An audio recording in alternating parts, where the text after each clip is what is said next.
Selamat pagi semuanya.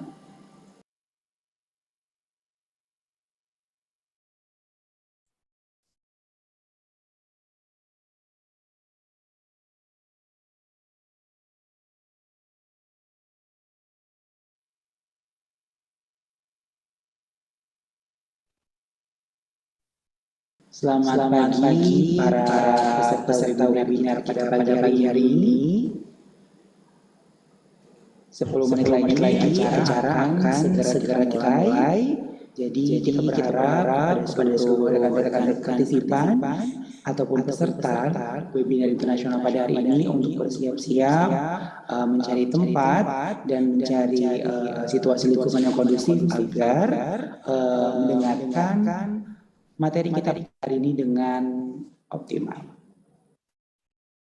Sebelumnya kami ucapkan selamat menjalankan ibadah puasa bagi yang menjalankan dan semangat puasanya.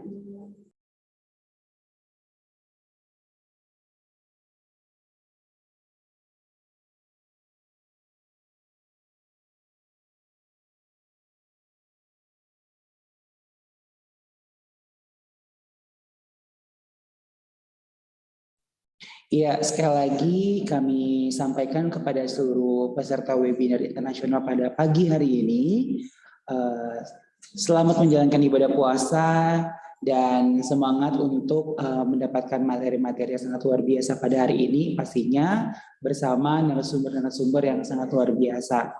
Terima kasih, kami menginformasikan 10 menit lagi acara akan segera kita mulai.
Assalamualaikum, good morning, Prof. Leni.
Halo suaranya.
Nggak ada yang belum bisa ikut gitu. HB-nya rendah. Tahu ini belum diperiksa lagi, belum diperiksa dulu.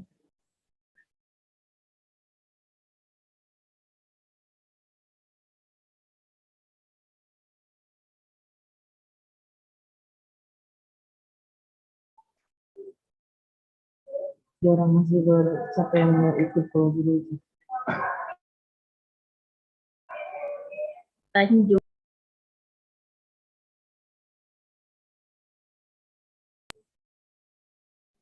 Vaksin berapa? Vaksin ketiga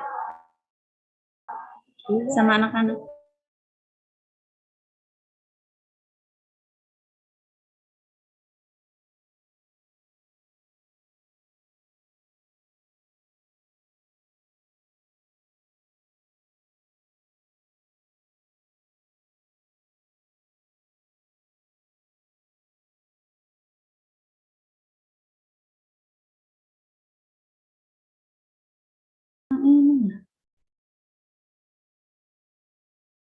Ini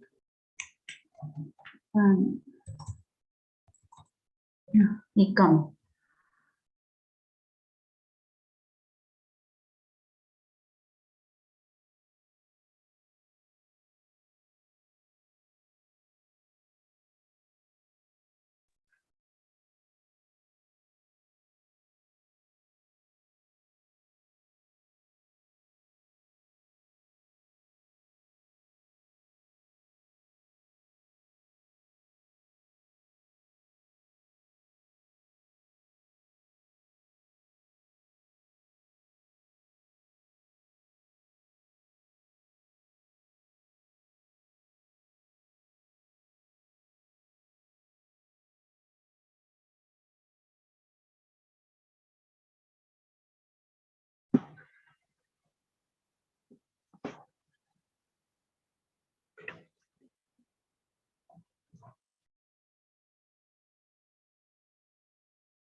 To all participants of the event, we will start in a moment. We shall welcome to Prof.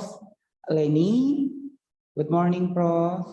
Prof. Rodi and Prof. Eka Nantasidarta.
Assalamualaikum warahmatullahi wabarakatuh.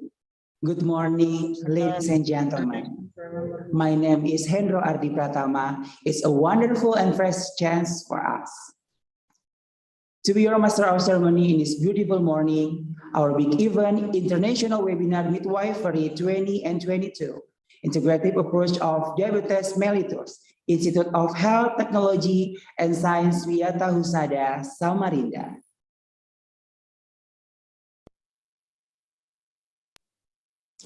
Before we start our event today, let's watch Bismillahirrahmanirrahim. Assalamualaikum. Sambutlah salam dari kami, anak negeri tanah bertua,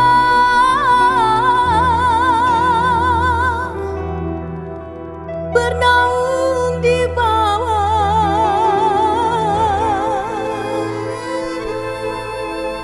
payung sekaki,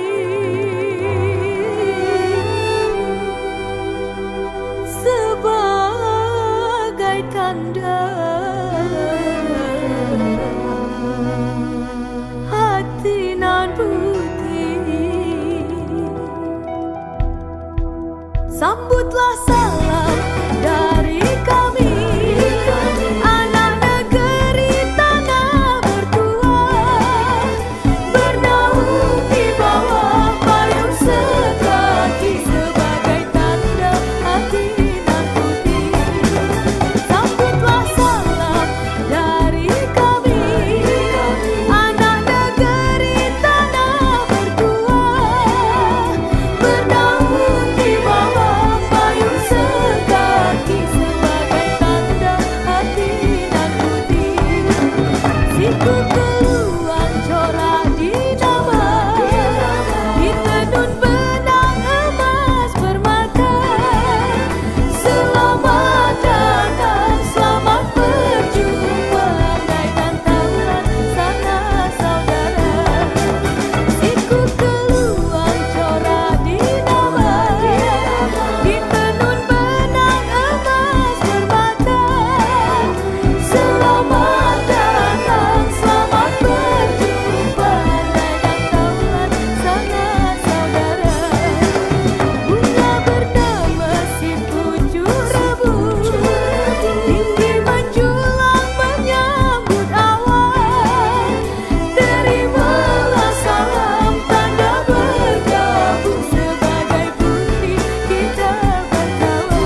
ditembak sama dirasa, satu lagi, satu cita-cita.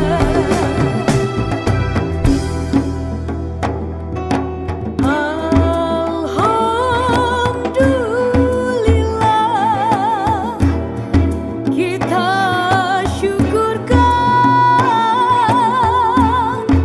terima kasih kami ucapkan. Salah dan silap mohon maafkan, wahai semua encik dan puan.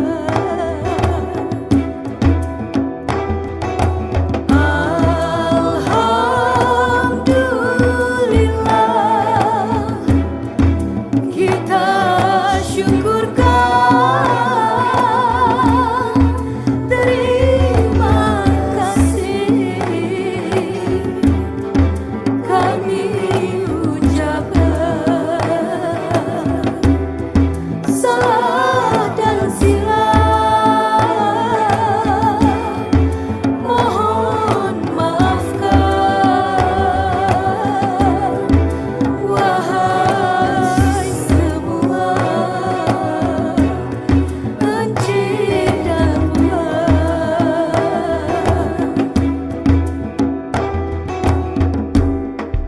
Salawat dan salam kita kirimkan kepada Nabi junjungan alam.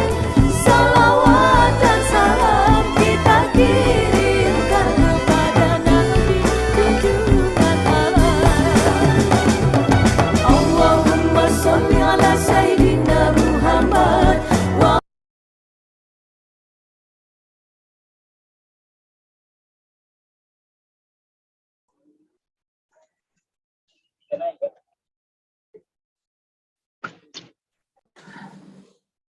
Ladies and gentlemen, first of all, let us pray and praise to Allah Subhanahu wa Ta'ala.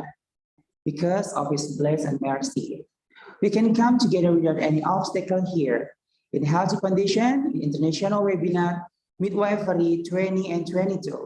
With them, integrative approach of diabetes mellitus. Second, let us greet and pray to our beloved Prophet Muhammad SAW, who had brought us to the path of light and left the darkness in this life.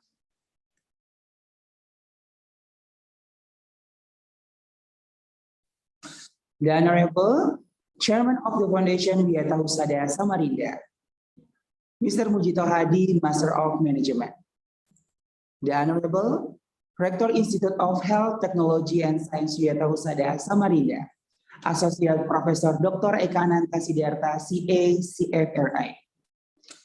The Honorable Vice Rector Institute of Health, Technology, and Science Wiata Husada Samarinda, Chandra Sulistiorini, Master of Midwifery.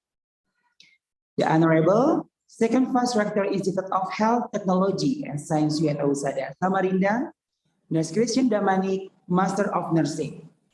The Honorable Third Vice Rector Institute of Health, Technology, and Science Wiata Husada Samarinda, Nurse Wahyu Dewi Sulistiarini, Master of Science. The Honorable All Chairman of Faculty, Institute of Health, Technology, and Science Wiata Husada Samarinda. The Honorable All Rector, the Honorable All Lecturer, Staff, and Civitas Academica, Institute of Health, Technology, and Science Wiata Husada Samarinda. The Honorable Ikatan Bidan Indonesia, East Kalimantan Province. The Honorable, for our best speaker today, the first speaker, Associate Professor Dr. Muhammad Rodi Isa from University Teknologi Mara, Malaysia. Associate Professor Dr. Leni Dana Sudin from University Teknologi Mara, Malaysia. Dr. Jatmiko Rahma, Specialist Obstetrics Gynecology from Indonesia. And the Honorable for our best moderators today, Melinda B, student of Institute of Health Technology and Science Wiyata Samarinda. Zanuba Arifah Rahman, student of Institute of Health Technology and Science Wiyata Samarinda. And Cici Koironisa, student of Institute of Health Technology and Science Wiyata Samarinda. And also the audience of International Webinar Recovery 20 and 22, Institute of Health Technology, Science Wiyata Samarinda.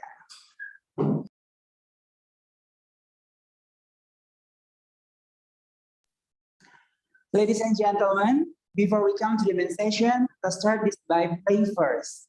I would like to invite Mr. Andix Priyatno, Master of Management. Time is yours.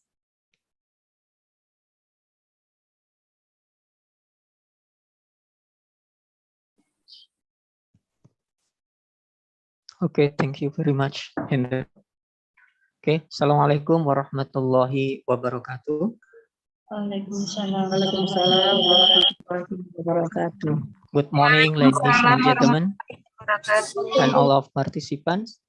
Let us bow our head for a moment. Pray to God Allah Subhanahu wa Ta'ala so that our international webinar can be precious to all of us.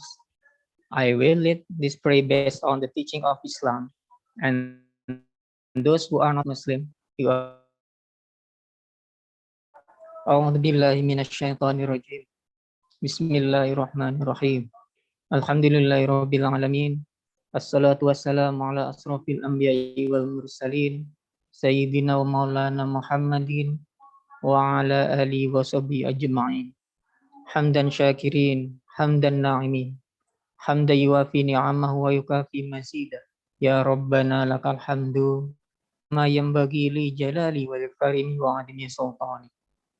Ya Allah, today, Thursday, 7th of April, 2022, in this beautiful moment, we gather here to bring about an webinar where the theme is Integrated Approach of Diabetes Mellitus.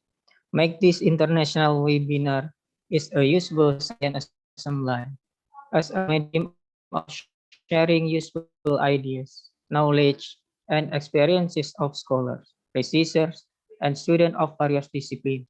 May the webinar we organize today benefit to our lives and lead us to be successful, productive person, which in turn will boost dignity of our nation. Ya Allah, guide and bless our heart and our mind with the light of your guidance. Impart your supreme wisdom upon our activities. Help us to speak our mind clearly. Help us to listen to each other, respect each other, love each other, so that we are included with the best lesson. Ya Allah, protect us from unintended temptation, show us the right path, and give us knowledge and strength to perform good things equally, so as and make it clear and depicting, and give us knowledge and strength to avoid them. Ya Allah, you are the one who can fulfill our dua. Rabbana atina fid dunya hasanah wa fil akhirati hasanah wa qina adzabannar. Subhanaka rabbika rabbil izzati amma yasifun wa salamun alal mursalin walhamdulillahi rabbil alamin. Assalamualaikum warahmatullahi wabarakatuh. Waalaikumsalam warahmatullahi wabarakatuh. Thank you, Mr. Andix Priyatno, Master of Management.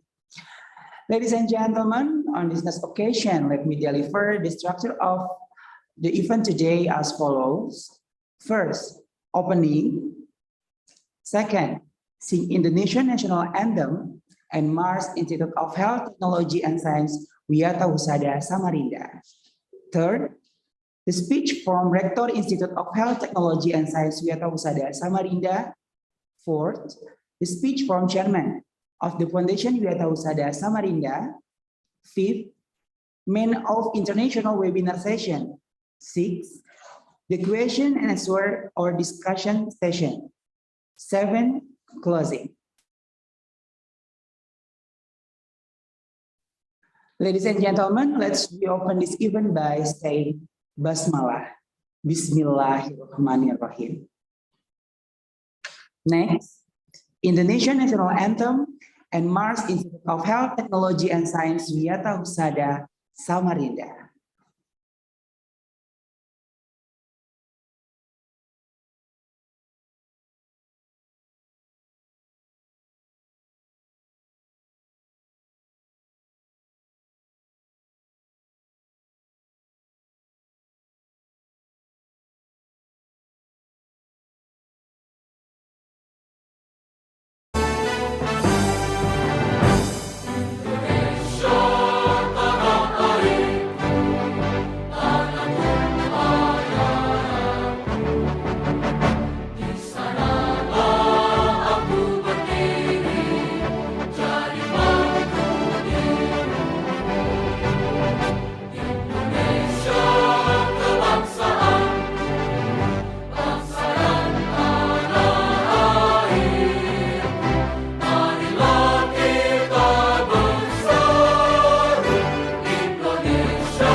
silakan.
Now, we invite Rector of Institute of Health Technology and Science Wirausada Samarinda, Associate Professor Dr. Eka Nantasiderta, CA, CFRA, give first speech and open this event.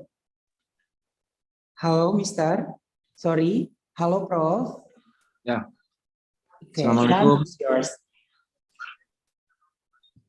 Ya. Waalaikumsalam warahmatullahi wabarakatuh. Bismillahirrahmanirrahim. Assalamualaikum warahmatullahi wabarakatuh.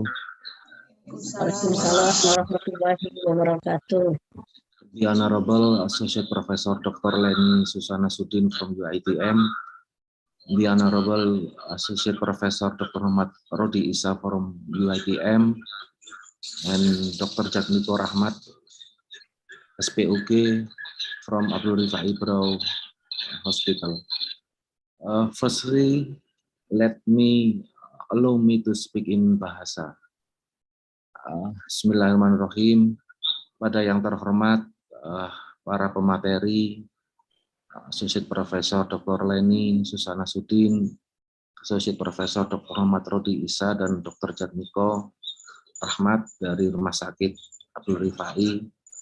Pertama-tama saya ucapkan terima kasih kepada panitia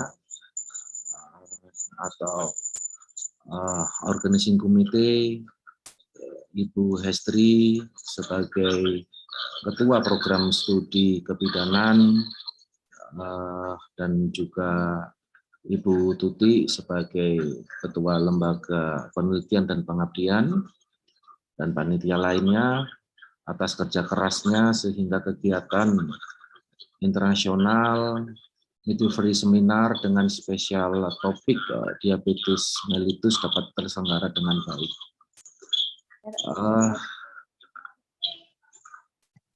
Kegiatan ini merupakan kegiatan reguler seminar yang terencana dan merupakan bagian program kerja dari program studi kebidanan, dan insya Allah pada bulan-bulan berikutnya akan ada kegiatan-kegiatan yang lain yang akan diselenggarakan oleh program studi kebidanan. Kegiatan ini dilakukan tidak hanya semata-mata untuk menaikkan lingkungan akademik di kampus, atau akademik atmosfer di kampus, akan tetapi juga untuk meningkatkan kompetensi pengetahuan dari segenap sivitas akademika, baik itu mahasiswa, dosen, dan stakeholders lainnya. Atas nama Institut Teknologi Kesehatan dan Sains Wiatausaha Samarinda, saya mengucapkan terima kasih kepada seluruh pemateri, dan saya yakin materi yang akan diberikan akan sangat bermanfaat bagi kita semua. Demikian dari saya, menyambut dari permintaan saudara MC, maka sekaligus membuka Hendro ya. Pak. Ya. Pak. Ya, menyambut permintaan saudara Hendro sebagai MC, maka dengan ini kegiatan International Midwifery Seminar Webinar 2022 dengan tema Integrative Approach of Diabetes Mellitus dengan ini saya nyatakan dibuka. Terima kasih. Wassalamualaikum warahmatullahi wabarakatuh. Waalaikumsalam warahmatullahi wabarakatuh.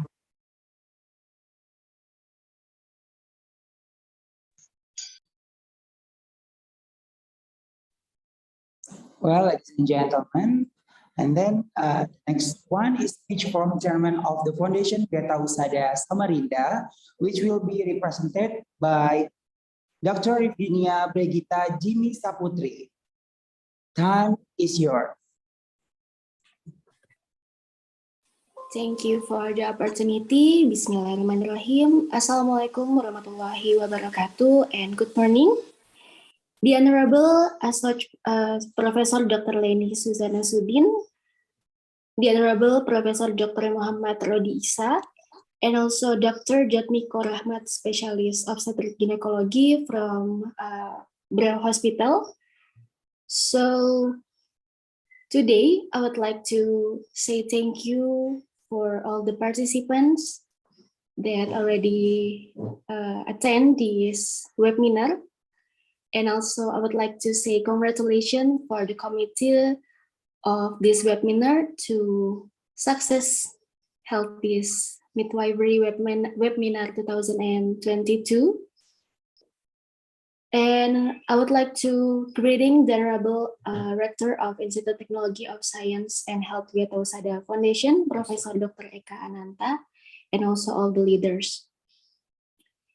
This webinar is very important for all of us because for Institute Technology of Science Wiatausaha, this is the real form of collaboration with University Technology Mara Malaysia. And also I would like to say thank you for University Technology Mara Malaysia because I think this is sudah beberapa kali terselenggara untuk webinarnya sebagai kerjasama dengan UTM. Sebagai penyelenggara, kami sebagai Yayasan Wiatausadaya juga menunjukkan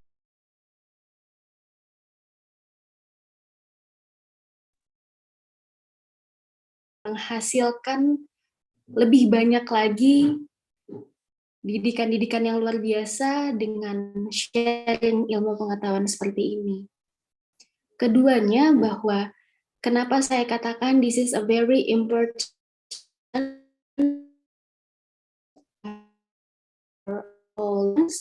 because diabetes mellitus topic is a very big concern of us in a healthcare because we know we're living in an era where non-communicable disease is one of the biggest problem. So for the healthcare, I think understanding about how to taking care of pregnant mother with diabetes mellitus is a very important. So last but not least, I would like to say thank you for UTM, especially for two amazing speakers that would like to speaking about diabetes mellitus today. And thank you also for Beliau Hospital. And I don't want to talk too much because I do believe all the participants already cannot wait to hearing about our amazing topic for today. So thank you. Wassalamualaikum warahmatullahi wabarakatuh. Waalaikumsalam warahmatullahi wabarakatuh. Thank you for the speech, Dr. Rivinia Brigita Jimmy Saputra.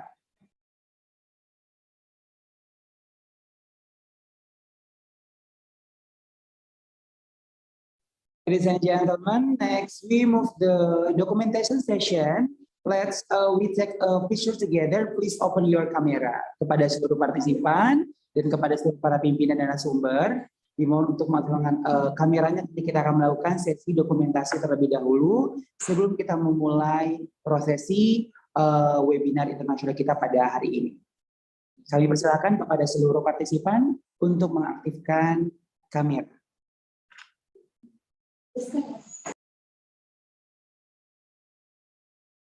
Baik, kita akan mulai dari slide pertama. 3, 2, 1.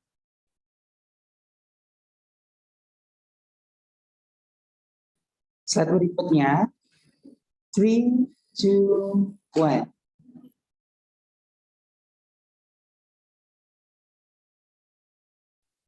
Three, two, one. Slide berikutnya. 3, 2, 1. Berikutnya. 3, 2, 1. Ya. Baik, terima kasih. Thank you very much.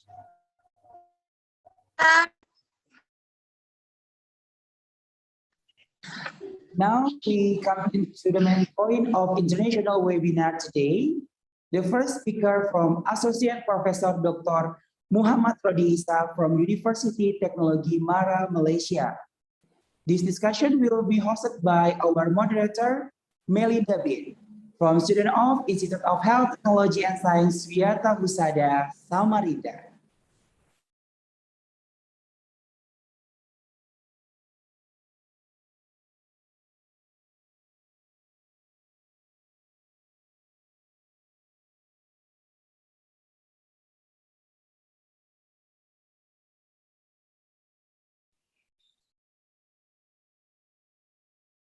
Mungkin punya kayak enggak?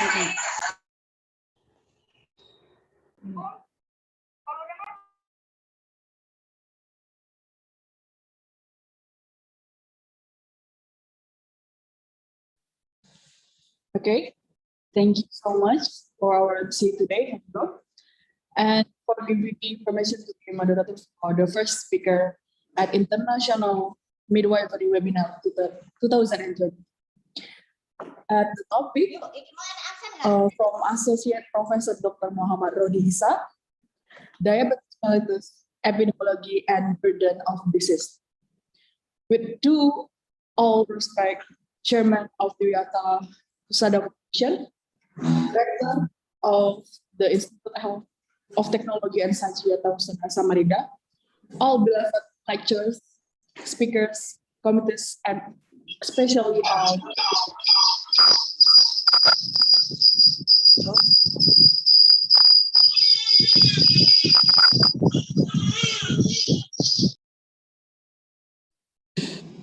would like to introduce myself first. My name is Mellitus. I'm a nursing student of Institute of Health and Technology and Science Wiyata Husada Samarinda.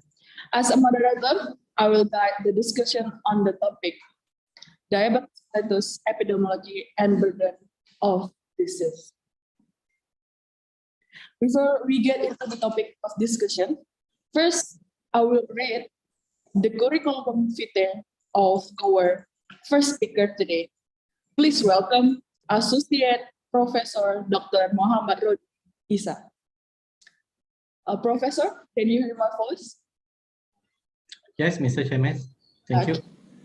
First, Dr. Muhammad Rodi Isa obtained his Bachelor of Medicine and Bachelor of Surgery in 2002, Master of Public Health in 2009, and Doctor of Public Health in 2009.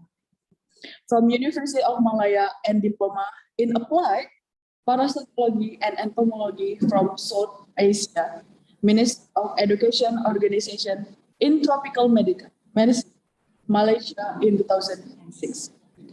He has 8 years of experience as a public health medicine specialist and 10 years of experience as a medical lecturer and researcher. He is interested in biostatistics and clinical epidemiology. He published almost 50 scientific papers in local and international journals and won many medals for the innovations events. Previously, he was the member of the Malaysia Public Health Conjoint Board. He has supervised and graduated many postgraduates, candidates, and has consulted numerous students and lectures on research methodology and data analysis. He is also the reviewer for our local international journals and speaker for numerous research, methodology, basic and intermediate biostatics workshop. Currently, he is a medical lecturer in the Department of Public Health Medicine, Faculty of Medicine, University Technology Mara, Malaysia. So, can I call you Mr. Rodi? Yes, you can. Oh, okay. Thank you so much. Okay, first of all, this discussion will be divided into 2 sessions. First, material presentation for 30 minutes, and second is Q&A session for 30 minutes. So, we will enter the presentation session. For all participants can listen carefully to the material, and to Mr. Rodi, you can start. Time is yours. Thank you. Assalamualaikum warahmatullahi wabarakatuh. Thank you, Mr. Chairman, for the lovely introduction. So the Honorable Head of Yayasan ITKES Wiyata Sudata, Bapak Mijoto Hadi, Rector of ITKES Wiyata Husada, Associate Professor Eka Siddhartha, and thank you for inviting me for this international webinar in 2002, right? Okay, Assalamualaikum warahmatullahi wabarakatuh. Alhamdulillahirabbil alamin wassalatu wassalamu ala asyrofil anbiya wal mursalin wa ala alihi washabbihi ajmain. All right, so before I think I will give a topic on the epidemiology and burden of disease due to hypertension, right? So before that, I think my permission to share my slide before I start my presentation.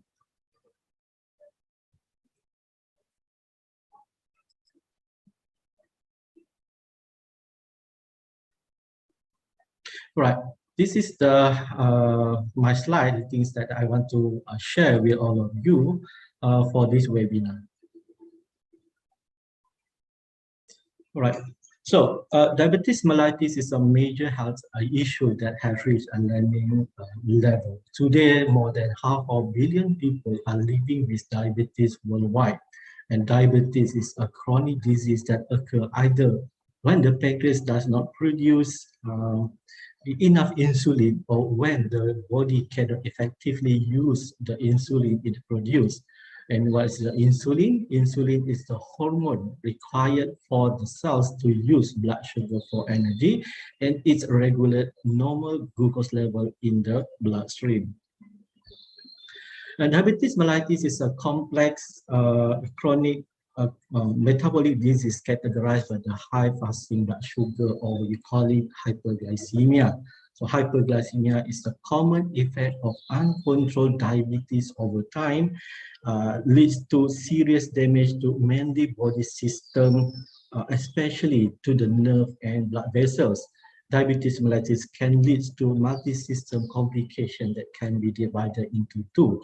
For the microvascular endpoint includes retinopathy, nephropathy, and neuropathy. And second one is the macro endpoint. This include ischemic heart disease, stroke, and peripheral blood disease. So the premature morbidity, mortality, reduced life expectancy, and financial and other causes of diabetes make it an important public health issue right now. So goes to the type of diabetes mellitus. Mostly we can divide it into three, but actually it is a minimum of the type of diabetes mellitus. So the most common one is the most common is the type 1 diabetes. Is also known as a juvenile diabetes mellitus, and it takes around 5 to 10% of the cases of diabetes. The causes of type 1 diabetes is unknown, and it's believed to involve a combination of genetic and environmental factor. The underlying mechanism is involved in autoimmune destructions of insulin produced beta cells in the pancreas. Recent studies suggest that autoimmune islet disruption may be triggered by the persistent enteroviral infection. And then type 2 diabetes is also known as an adult onset of diabetes, and it makes up around 90 to 95% of the cases of diabetes. And it's characterized by the hyperglycemia, insulin resistance, and relative lack of insulin. And type 2 diabetes primarily occur as a result of diabetes and a lack of exercise. And some people are more genetically at risk than others. So type 2 diabetes is largely preventable by staying a normal weight, exercise regularly, and eating healthy diet. The treatment involves exercise and dietary changes.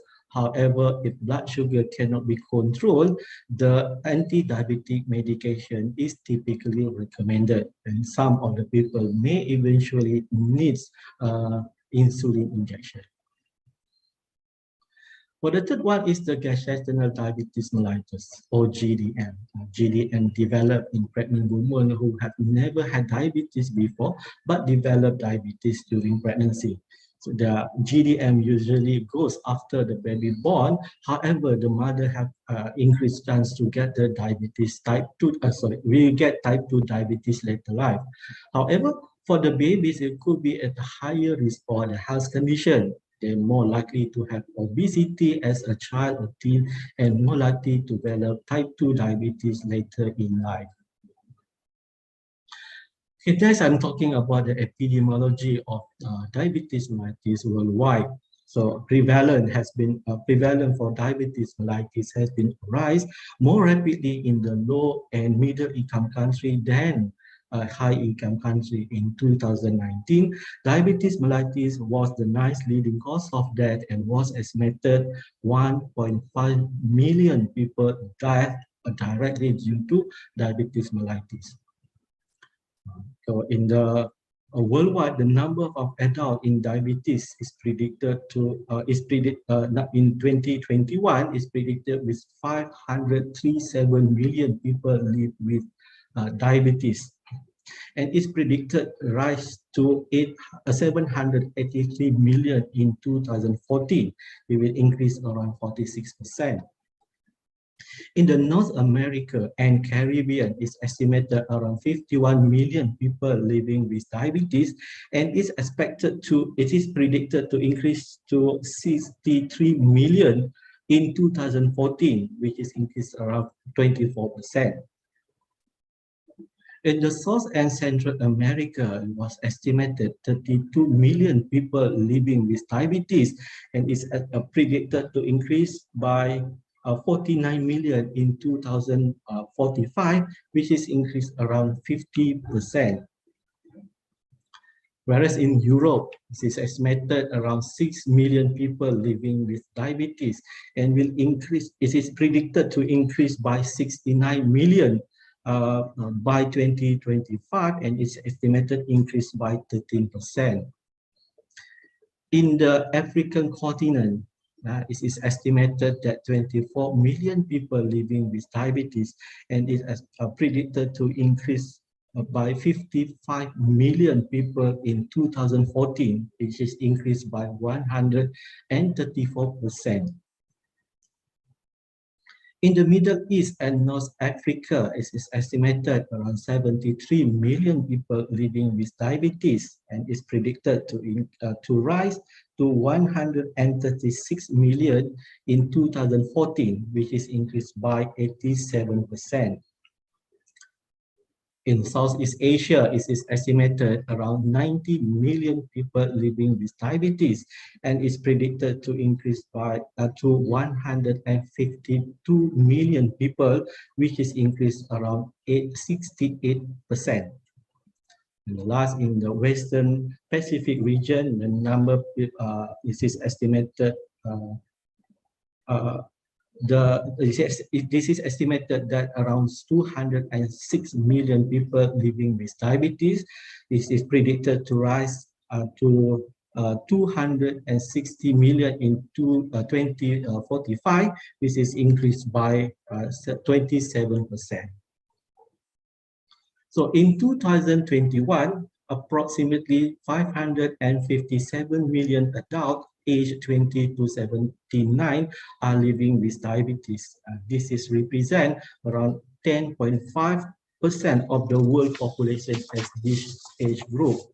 Then the total numbers of people living with diabetes is projected to 643 million by 2030, which is around 11.3% of the total of the world population, and to 783 million in 2045, which is 12.2% of the world population of this age group.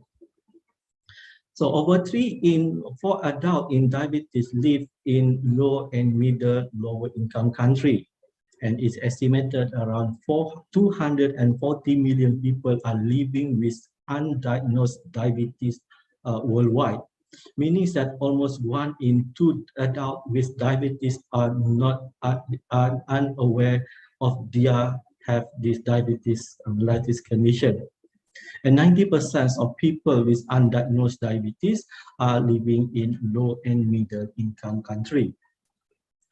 Diabetes mellitus caused 6.7 million deaths in 2021. And diabetes costs at least 966 billion US dollar in health expenditure, which is around 9% of total spending on adults, and it's increased around 360% over the last 15 years. So more than 1.2 million children aged at 1 month to 19 years old are living with type 1 diabetes. And 1 in 6 live births, or 21 million, are affected by the diabetes during pregnancy. It is estimated that 541 million adults have impaired glucose tolerance, which places them at risk of type 2 diabetes. from the systematic review and literature found that the incidence of diabetes was stable or declined in the period of 2006 to 2017 in over 70% of mainly high-income population. So, beginning at 21st century, a marked profound increase in the global burden of diabetes, which is now described as the pandemic. So, a heightened level of obesity and greater longevity are clearly determinant of this worldwide phenomenon and involve many factors such as a fetal and childhood growth and development, maternal biology and influence, nutritional, urbanization, automation, perception on weight gain, changes in blood cause, greater access to food and fat and calorie, lack of exercise and sedentary lifestyle. And from these figures, we can show that the web of causation of diabetes is very complex. Now we move on the burden of disease. What is a burden of disease actually? Burden of disease is the concept that has been developed by the Harvard School of Public Health, World Bank and WHO to describe death and loss of health due to disease, injury, and risk factor for all regions of the world. So the burden of particular disease or condition is estimated by adding together the number of years of life loss a person loses as a consequences of the dying early because of the disease, or what we call it YLL, and the number of years a life of person live in the disability caused by that disease, or what we call it years lost due to disability, or YLD.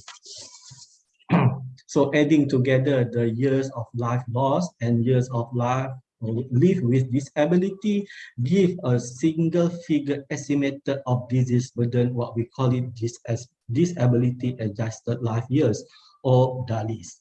So the burden of specific disease condition and overall loss of health is measured by quantifying the difference between living to old age in good health.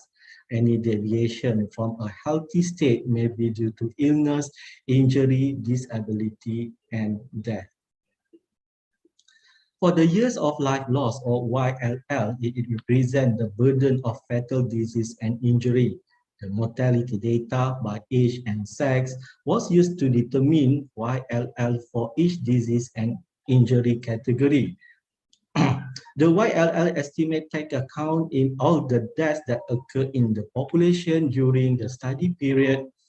The total number of deaths for all causes was obtained from the Department of Statistics from each country. So the data for each year was obtained for the age at death, gender, and cause of death, which is correspond to the ICD-10 codes. The YLL was calculated by summing the numbers of deaths for the disease category at 5 years interval, multiplied by remaining life expectancy for the specific age group. And we move on the years lost due to disability, or YLD, which is represent the non-fatal disease and injury. The prevalent estimate for each disease and injury, including the breakdown of the severity proportion and the percentage contributing to its sequelae, was calculated and estimated. The YLD was calculated by multiplying the prevalence of disease sequelae and its disability weight by age group and sex. So the total YLD for each disease and injury was obtained from the sum of YLD and all the sequelae of that disease. And the DALYs for each disease and injury was calculated by summing the YLL and YLD for the disease or injury. Then the burden of disease of a disease group was calculated by summing the DALYs across the disease or injury in the group, and the total burden of disease was calculated by summing the DALYs across the condition. And one DALYs represent the loss of 1 year of life lived in full health. The main reason for the widespread use of DALYs is that they provide a means of comparing the health impact of a wide range of medical conditions through the use of a standardized set of the disability weight. And the main advantage of the DALIS is to provide a composite, internally consistent measure of population health that which can be used to evaluate the relative burden of different diseases and injury and compare the population health by geographical region. And the association between diabetes and burden of disease. So diabetes is a major driver of mortality worldwide, so its impact varies by region. The disease, a burden related to diabetes is high and rising in every country, followed by global rise in the prevalence of obesity and unhealthy lifestyle. In 2021, approximately in 2021, excluding the mortality risk due to COVID-19 pandemic, it is approximately 6.7 million adults aged 20 to 79 are estimated to have died as a result of diabetes and its complication. This corresponds to the 12.2% of global deaths of all causes in this age group. And type 2 diabetes ranks 7 among the leading cause of disability and years of life lost. And this is ranked from 19th position in 1990, indicating a global transition in disease pattern toward non-communicable diseases. In the mortality, worldwide in 2019, diabetes mellitus account for 284,000 deaths, include 139,000 deaths in men and 145,000 deaths in women. So the age standardized death rate due to diabetes was estimated at 20.9 deaths per 100,000 population, and approximately 1/3 or 32.6% of all deaths from diabetes occur in people of working age, meaning age less than 60 years old, and this corresponds to the 11.8% of the total global deaths of people aged under 60. For the YLL due to premature mortality in 2019, diabetes mellitus accounts for 6.2 million YLL, which is equivalent to 618 YLL per 100,000 population. For the absolute number, YLL increased from 4 million years in 2000 to 4 million years in 2000 to 6.2 million years in 2019, which is increased by 55%. For the crude YLL, the rate increased from 438 years per 100 population to 618 years per 100 population in 2019, which is increased by 41%. So, however, the age standardized YLL rates remain constant from 2000 to 2019. For the YLD, in 2019, diabetes mellitus account for 7.2 million YLD, which is equivalent to 711.8 YLD per 100,000 population. For the crude YLD rate, almost double in 2019 relative to its level in 2000, in year 2000, which is only 376 year per 100,000 population. For the age standardized YLD rate, is an increase from 404.2 per 1,000 population in 2000, in the year 2000, to 582.2 year per 100,000 population in 2019, which is increased by 44%. So here is actually the Malaysian figures in the burden of disease study. So this report represents the findings of the third Malaysia burden of disease, which is the first study has been done in year 2000, followed by second study done in year 2008. So in the third study that involved the more than 100 disease conditions, and the Malaysian burden of disease study was carried out to assist the stakeholder in the public health services and medical research in setting a priority and planning of services and resources. And this is the result of burden of disease study in Malaysia. The figures show the DALIs in Malaysia from 2009 to 2014. And it can be seen that the total DALIs is increased constantly from 4.25 million DALIs to 4.99 million DALIs from 2009 to 2014.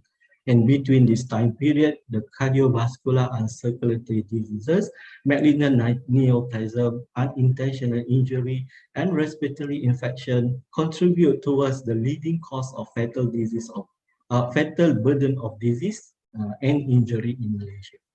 So non-fatal burden of disease and injury in Malaysia between this time period is mainly contributed by mental and behavioral disorder, diabetes mellitus, respiratory disease, neurological condition, and cardiovascular and circulatory diseases. And these figures show the DALIs by diabetes mellitus Malaysia in year 2009 to 2014. So it can be seen that DALIs due to diabetes mellitus increased constantly from 288,000 in 2009 to 391,000 in 2014. So the diabetes mellitus contribute in the range of 6.8 to 7.8 of the total DALIs. For male, diabetes mellitus contribute in the range of 5.8 to 6.8% of the total DALIs. For female, diabetes mellitus contribute to the range of 8.2 to 9.2% of the total DALIs. And of course, when we're talking about burden of disease, we will impact to the economics. So diabetes mellitus impose a substantial economic burdens of country, health system, people live with diabetes and the family members. The direct cost of the health expenditure that occurs due to diabetes, regardless of whether the expenditure is borne out of pocket by the people living with diabetes or by private or by public payer, including government. And the figures show here is the total diabetes-related health expenditure per adult aged 20 to 79, with diabetes from 2006 to 2021 and projection to 2030 to 2045. So the increased global health expenditure due to diabetes is considerable, growing from in year 2007 is 232 billion US dollar.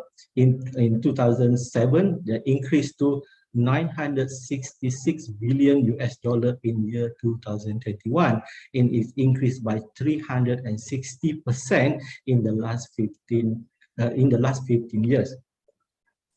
So the direct cost of diabetes was expected to increase, and the International Diabetes Federation estimate the total diabetes-related health expenditure will reach to 1.03 trillion US dollar in year 2030 to 1.05 billion dollar in 2045.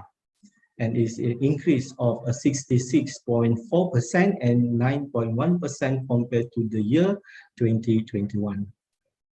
And these projections are conservative. However, these projections are conservative as they assume that the age and sex-specific diabetes related expenditure and diabetes prevalence remain constant, while taking into account only population size, aging, changes in sex distribution, and urbanization. So the predicted healthcare burden and profound economic implication of the long-term management of diabetes is staggering and unsustainable, and clearly the cost of effective treatment and management has outstripped the resources of healthcare system worldwide. underscoring the critical need for more cost-effective strategy for the primary, secondary, tertiary, and tertiary preventions of diabetes and its complications. And in summary, diabetes mellitus continue to increase in the prevalent, incident, and as a leading cause of human suffering and death. And despite significant improvement in clinical care, research, and public health intervention, there appear to be no sign of reduction in the rate of prevalence. And the long-term economic and financial health care burden required to manage the health consequences of this devastating disease is unsustainable. I think that's all, and thank you.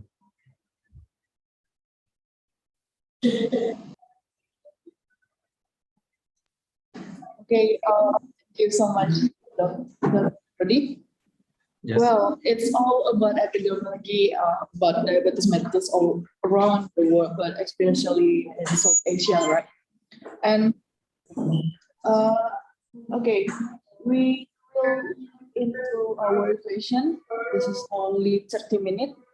So, hello, Ms. Dr. Rodi. My name is Maulida. I'm student of HS. I want to ask about how diabetes can be prevented and controlled, and what are the signs and symptoms commonly felt by the people with diabetes mellitus. Sorry, Mr. Chairman, your voice is not clear. Oh, my voice. Yeah. Okay, I will repeat. Okay, we have question from Maulida, and she asked about how diabetes can be prevented and controlled, and what are the signs and symptoms commonly felt by people with diabetes mellitus. I think thank you for the people who asked. The sign and symptom of the diabetes mellitus is very common right now. Everybody knows what is the sign and symptom. I think everything is in the internet, but things is how you can prevent and control the diabetes mellitus. So I think for me as a public health physician, we're more interested on the prevention and control. We're talking about the control. I think in the slideshow that mentioned about mostly in the type 2 diabetes, we're talking about control and prevention. Prevention, basically we can apply of the primary, secondary, and tertiary. Primary is more on the specific and general, mostly in general, more on the health education.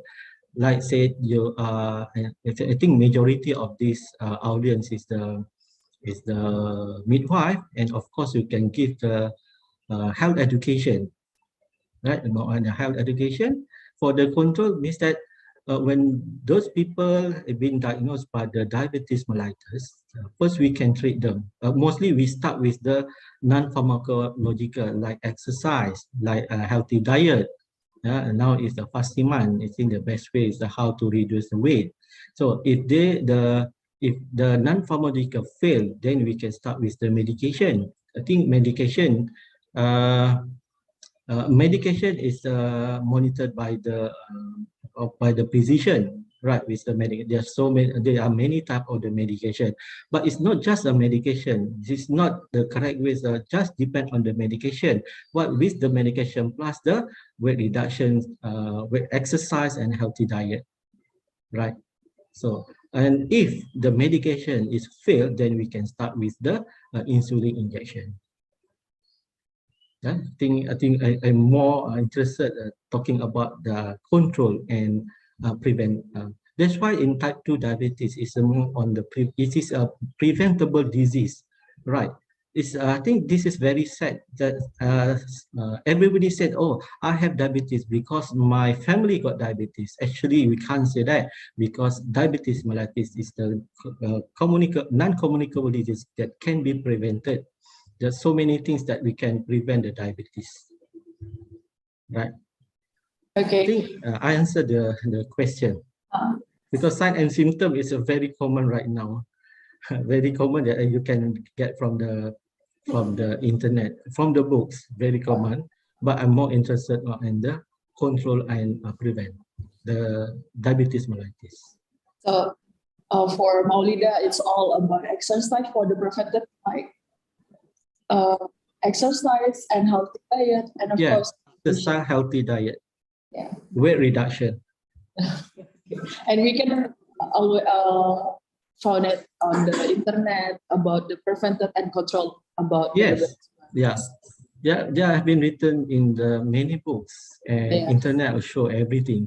Nowadays it's very common, but the problem is the compliance of the people. That is the problem. Because nowadays when we're talking about control and preventions of the non-communicable diseases, it's back to the people actually.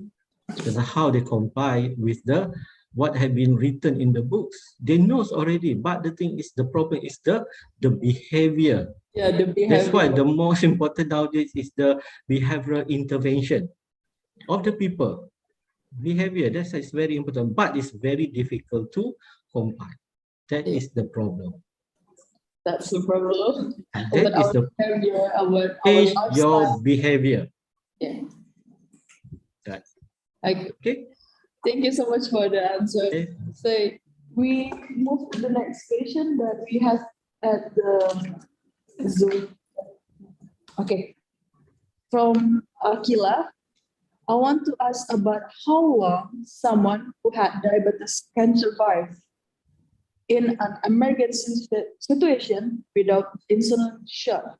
I mean, like they have time to how long they can survive without insulin shot, and is there any way we can do to replace the insulin shot in such situation?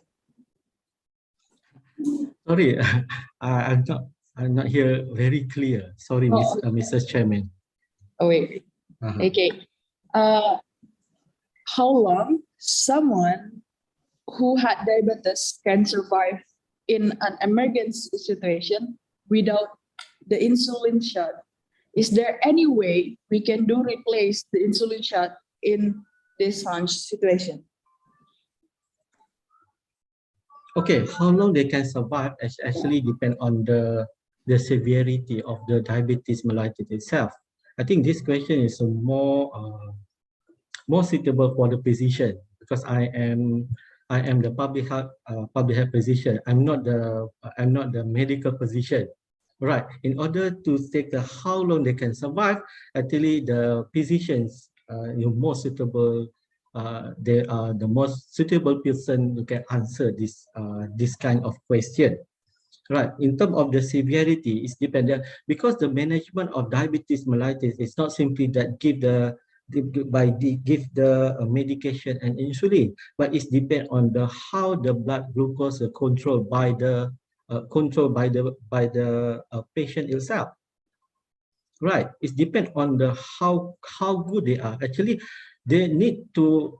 That's why every time when they go for follow up, they monitor the HbA1c. From the HbA1c %, then they can make a decision for the proper management. Right. So, in this for this kind of answer, I cannot give very straight. So how long? I can't give very specific answer, because it depends on the how good or how bad the control of the diabetes, and from that, I think they're based on the measurement of HbA1c. It's not only just HbA1c. I think they look many parameters. Yeah. So parameters that then they can decide which is the best management to this patient. Right. Right. I think for this, the best way is to conduct a prognostic study. To do a prognostic study, I'm not sure. I'm not sure, because I haven't read any prognostic study done on the how long they can survive. It actually is depend on the how control of the diabetes of that patient. So in the very specific answer, I cannot answer this kind of question. I cannot give one short answer. So how long they can survive? Oh, how long they can survive? I cannot give the kind of answer very soon. Wow. Okay, Mr. Rodi. Yes. This is a quite interesting topic about diabetes mellitus around that we can find in Malaysia, or in Europe, but it's quite interesting that I can see in the your point. There's a difference between male and female. There's like in 2009 and female is like quite high from the male. I mean, like the DALIs by diabetes mellitus in Malaysia in 2009, they're 8.2% in female, and when it comes to 2012, there's high in the male 8.8%, 6.8%. What the cause is? Is it because their behavior or their lifestyle or anything? I mean, there's a between like from years to years, there's a difference about male and female. And I can see in here in 2009 and then in 2012, there's a big difference about a female or the male can get the diabetes mellitus. Can you tell me how can this thing be happen about it? Okay, thank you very much for the question. So I think based on the Malaysian study, burden of diseases, how the diabetes mellitus contribute to the DALIs, I think female mostly higher compared to female. I think the 8.2% is actually the total percent of the whole diabetes contribute to the whole diseases compared to male. Right, I think the proportion for DALIs female is higher compared to male. Right, because the state range from the 8.2 to 9.2%, compared to male is just 6.8 to 8%, 5.8% to 6.8%. I think because of I think Malaysia is the middle income country, and the majority of the people who works are male. So female mostly they are at home, right? Made at home. So when they are at home, mostly they are, I think you know Malaysia, Asian people, they are like to cooking, and most of our food is based on the rice. It's a carbohydrate, and then that's why I think that is one of the factors. And then in terms of the behavior, I think that female in Malaysia, when they are age of 40, 50, and 60, mostly they are rarely doing exercise. This is one of the factors which is a contribute to the high diabetes mellitus to the Malaysian figures. Right, activity, right? Activity compared to male. Right. So they like cooking at home, yeah. Yeah, they are mostly majority they are at home. So those who are working are majority are male, compared to female. Okay. Oh, thank you so much for the answer. So, if there are any participants who want to open mic, or you can press the raise hand sign on Zoom meeting. If you have question, you can unmute your speakers. Sorry, I want to see in the chat box. Okay, there's someone raise her hands. You can unmute your voice. Yes.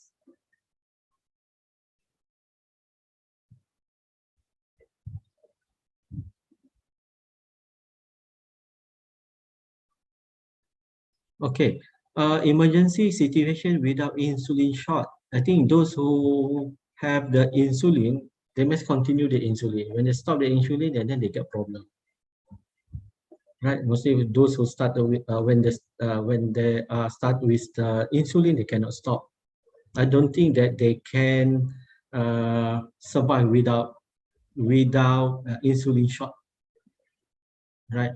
I think based on the experience, I think Malaysian people and Indonesian people are almost alike. They like to use another medication, mostly of the traditional medication. This is another thing that we worry, because medication traditional, what we call it the traditional and complementary medicine.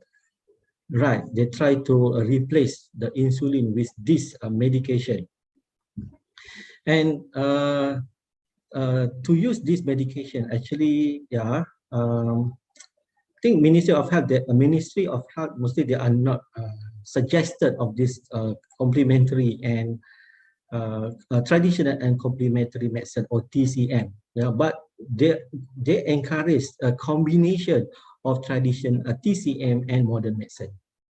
To replace TCM alone, they are not suggested.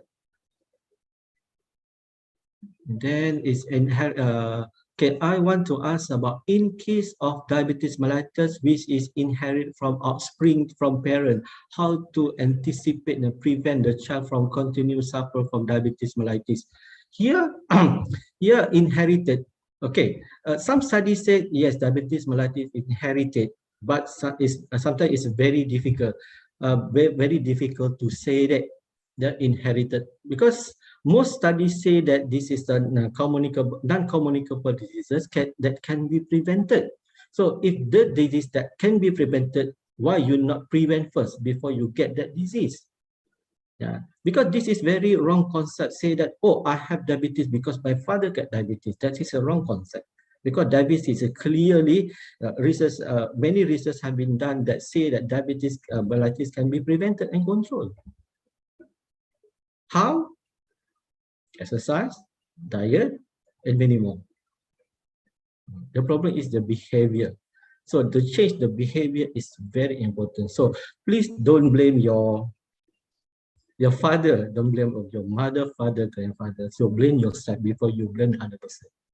I think this is the thing that we need to change. That's why in this case, intervention, behavioral intervention is very important. Okay, next, I want to ask about if pregnant woman receive insulin injection during her pregnancy, will it not cause any effect? It can be mother too. I think, okay, this question I think more suitable for the third speaker. I think the ONG specialist later will give the talk. Then you can ask again this question. Okay, this is more suitable for her, right? And next, okay, what is the impact of fetus? If okay, this one is for the third speaker. And maaf tanya okay, I think that's all in the chat box. Okay, that's quite interesting that we cannot blame our father, our mother, that we inherit the diabetes. We cannot give them. This is your for no, don't say that. Okay. Because it's all about our lifestyle, our behavior. Yes, so that we can control it by medication or exercise or healthy diet. So you know that guys, don't blame your parents about diabetes mellitus. So I will speak in bahasa Indonesia. Jadi jika teman-teman sekalian ada bertanya melalui atau ingin langsung bertanya, bisa menggunakan bahasa Indonesia, nanti akan saya translatekan. Yes. Dan ada dua penanya yang ingin menanyakan langsung, bisa on mic. Dipersilakan kepada Rizky Oktavianti. Bisa unmute. You can unmute your mic, Rizky Oktavianti. My name is Rizky Oktavianti. Yes. Can excessive weight again during pregnancy cause gestational diabetes? So sorry. Can bahasa Indonesia aja, Pak. Apakah yes. I can understand Indonesia. I can understand. Apakah pertambahan berat badan berlebihan selama hamil bisa disebabkan diabetes kehamilan? Itu berkemungkinan. Berkemungkinan. Right, it berkemungkinan because physiologically in pregnancy, you will increase your weight because of the LICOA. When your diabetes increasing, of course the LICOA will increase. That's why they will increase your weight. Yeah, because of the it's not totally due to diabetes. It's not totally due to diabetes, right? Because that is a normal physiology of the pregnancy, right? Normal physiology of the pregnancy. Don't say that, oh, because my weight is increased during pregnancy, I have the diabetes mellitus. No, that is not the correct statement, right? It's not totally due to diabetes. Yeah, it could be. Dia boleh disebabkan oleh diabetes, tapi ia bukan disebab. Ia boleh disebabkan, bukan disebabkan. It's not due to pregnancy, diabetes during pregnancy. It could be due to. I hope you can differentiate these two sentences. Dia boleh disebabkan, bukan dia disebabkan. That is wrong. Dia boleh disebabkan. Boleh disebabkan. But sometimes diabetes during pregnancy, they look like a normal pregnancy woman. They look like a normal pregnancy woman. The thing is that the level of blood sugar is high during pregnancy. And not increased weight is due to diabetes. It's not the concept, but it could be due to. Ia boleh disebabkan, bukan disebabkan. Boleh disebabkan. This two sentence is quite different meaning. Right? I think I answer your question. Right? I think next is Avi Sulviana. Avi, you can unmute voice. Mbak Evi bisa mute aja ini mic-nya dan langsung bicara kepada Profesor Evi.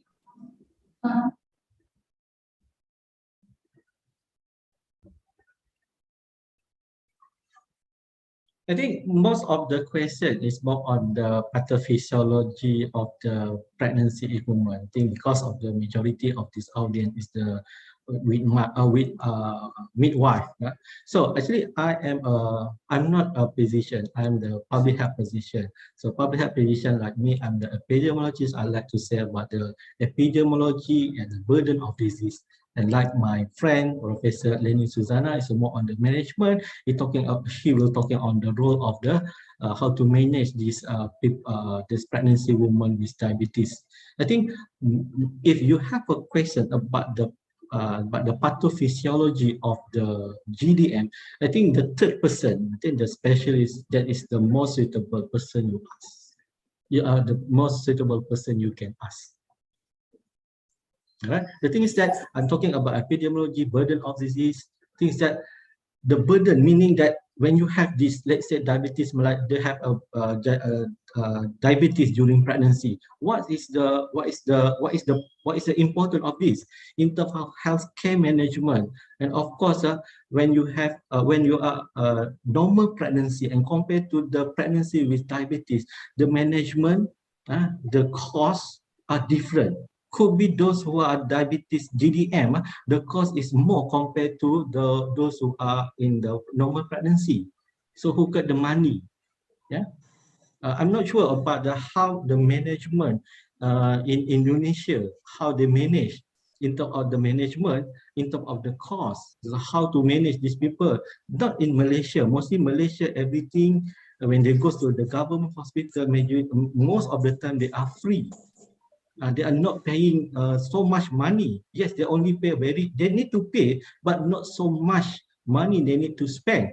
But thing is that the cost of the treating patient with diabetes mellitus, pregnancy, GDM is higher. It's actually the cost is goes to the government, means that government needs to spend more money compared to how compared to money they need to spend for the normal pregnancy. Yes, Malaysia mostly for pregnancy, they see what we call it almost free.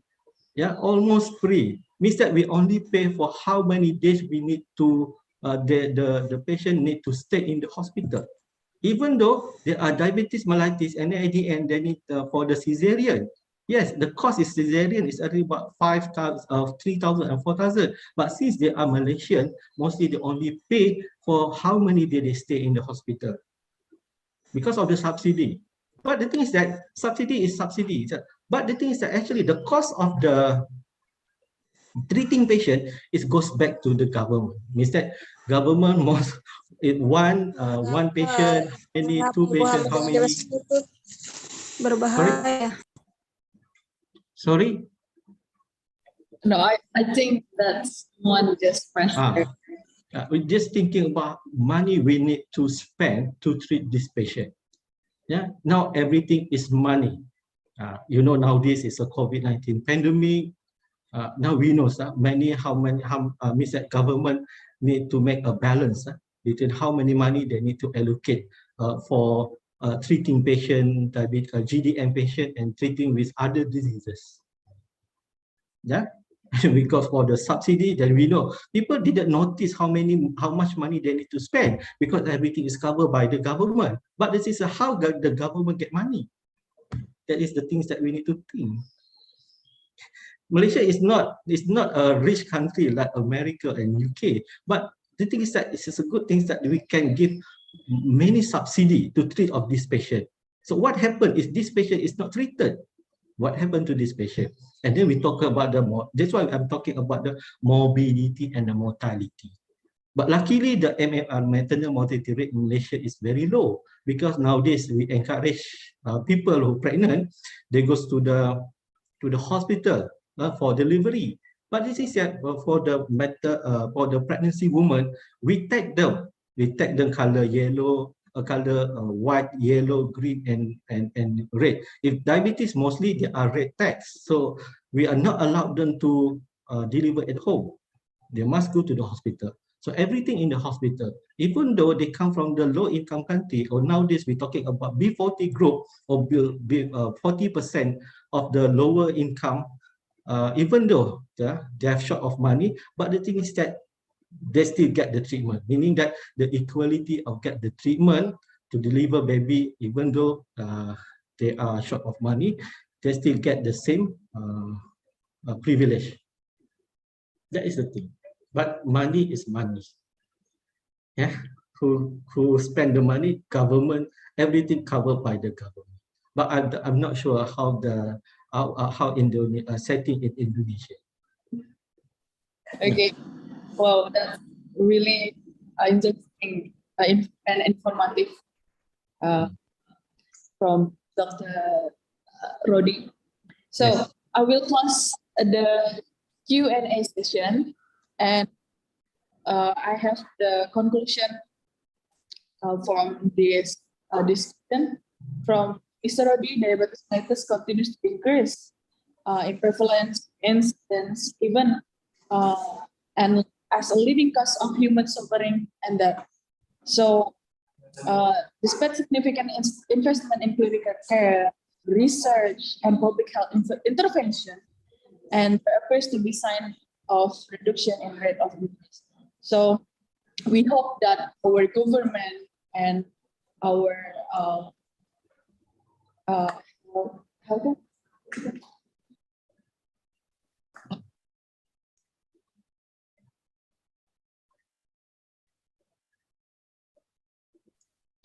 and we hope that our health providers can prevent and control, not only can cure the diabetes, but also can prevent and control diabetes mellitus. So I think that's from our discussion. And I'd like to thank our speaker, Dr. Rodi, for the informative and interesting presentation, and for all the participants for the very active participant. Finally, give applause to our speaker, Dr. Rodi. And before I return to the MC, we will symbolically give a certificate for you. Wait. Okay, already we have a certificate for you from us to you, so we can take care with it. Thank you very much. Right.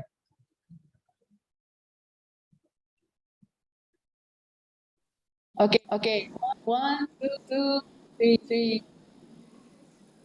Okay. Thank you so much, Dr. Adi. Thank you, Mr. Chairman. Yeah. Okay. And thank you, Mellitus, for the first moderator today. Well, I'll return it to our MC, Hendro.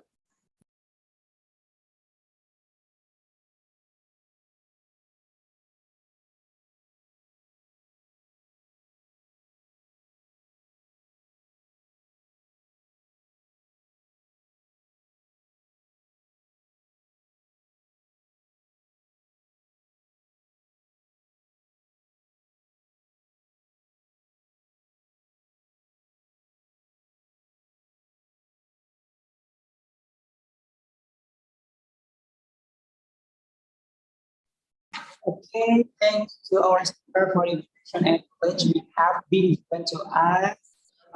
Useful for us. Thank you so much, our moderators today. Thank you, Prof. Robi and moderator today, Melly David. Thank you so much.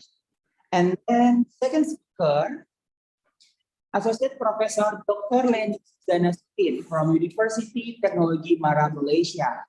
This discussion will be hosted by our moderator, Zanuba Arifah Rahman.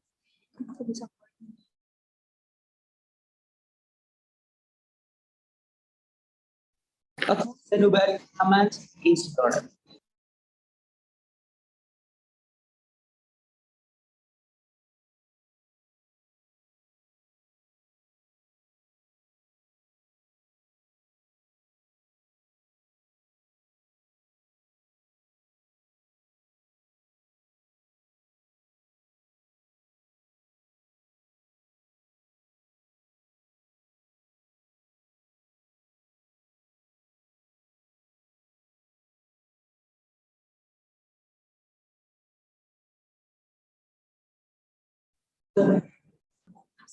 Warahmatullahi wabarakatuh. Good morning, ladies and gentlemen. Welcome to the second session of International Midwifery Webinar 2022. My name is Zanuba Arifah, and I'm going to be the moderator for this session. Before we get started, I would like to remind the audience, if you have any question during the presentation, please drop your question in the Q&A box, or you can raise your hand later in the Q&A session. Okay, so the topic for our second session is about the role of healthcare providers in management of mothers with gestational diabetes mellitus. Well, ladies and gentlemen, the number of women with gestational diabetes mellitus, or GDM, has been on the rise over the past few decades. The public health impact of GDM was become increasingly evident and one of the most challenging diseases of the 21st century. Now, for our speaker, she is known to be knowledgeable and also an expert on a topic that we are going to discuss about. Let me introduce Associate Professor Dr. Leni Susana-Sudin. Professor Dr. Leni Susana-Sudin is currently a senior lecturer and consultant public health physician at the Faculty of Medicine, University Technology Mara, Malaysia, since the year 2007. Before joining the university, she works in the Ministry of Health Malaysia hospitals as a medical officer for several years before furthering her study. She earned her master and doctorate degree in public health with expertise in hospital management and health economics from the National University of Malaysia. Apart from academic work, she also holds an administrative post in the faculty, including head of quality unit and strategy coordinator since 2019. She is also appointed as ISO Standards Corporate Auditor for University Technology Mara in 2019, which audits the corporate process at the university level. Now, we would like to welcome Associate Professor Dr. Leni Susana Sudin. Professor Leni, are you there with us? Yes, can you hear my voice? Yes, we can. All right, thank you, Professor Leni. I hope you're doing great today. It is an honor for me to be the moderator for this session, and we're so excited to hear your insight on this valuable topic on the next 30 minutes. So I think without any further ado, Professor Leni, the time is yours. Okay, thank you, Moderator Zanuba, for the kind introduction. Firstly, before I begin my sharing session, maybe it will sound like a lecture, but actually it is actually some knowledge that I would like to share with all of the participants today. So before that, I would like to express my gratitude to the organizer of this webinar. And also thank you to Rector of the ITICAS Wiyata Husada Samarinda, Associate Professor Dr. Eka Ananta Siddhartha, who's welcoming us as speakers for this webinar. Okay, and let me share my screen first. Okay, can you see my screen? Yes, we can, Professor Leni. Okay, okay, thank you. Okay, so I noticed a very interactive session with my colleague, Associate Professor Dr. Rodi. Is actually, we are colleagues. We are public health physicians, but Prof. Rodi is more expert in epidemiology and statistics. But for me, I'm interested more of the healthcare management or the hospital management for any public health issues. So probably like Prof. Rodi said earlier, any question on the gestational diabetes or on diabetes management, probably other than non-medical, maybe the third speaker today, the ONG specialist, will be more knowledgeable than me to answer. But it's okay, we can try to discuss together. And since I'm in the midwifery webinar, so I assume most of the participants will be the midwives or the nursing students, and apart from the lecturers in this field also. So that's why some of the questions is very much tailored to pregnancy management related to diabetes. But it's good that all of participants have heard about what is the or some introduction to the diabetes statistic from Prof. Rodi, and why it is very burdensome and costly to any country. So not only in Malaysia or Indonesia, but also all over the world, diabetes is epidemically progressive diseases. So subset of diabetes, we have the special group, which is the pregnant mothers who suffers from GDM or gestational diabetes mellitus. Okay, so for me, when I choose this topic, but when I think back for the past few days, this topic seems to be very wide, we can discuss a lot of things about the role of healthcare providers. So you will see in my slides or in my talk that I will just highlight one part of or one role or the main role of healthcare providers related to how we are going to manage the GDM apart from curative care or hospital care. Okay. Okay, so the main or two objectives of my talk today is first one, I would like to introduce the main role, okay, one role of healthcare providers in managing the GDM. And this I will relate to one of the agency recommendation at international level. So how can we link the recommendation and the role of the healthcare providers? Okay. And number two is I would like to explain a bit on health education component. As you know, we public health physician, we are very into health promotion, health education, and prevention. So just like the question, how can we prevent diabetes that was asked to Prof. Rodi just now, actually there are many layers of prevention. So the first layer, or the if you want to say first line of the prevention, should be the health education, where we educate not only mothers but also the family, and also we train our healthcare workers and healthcare personnel. This will also highlight the role of midwife or nurses who involved in the care for pregnant mothers. Okay, so I will try to explain a bit on the health education components, because this is some articles, they say that this is the key element actually how we can manage the GDM.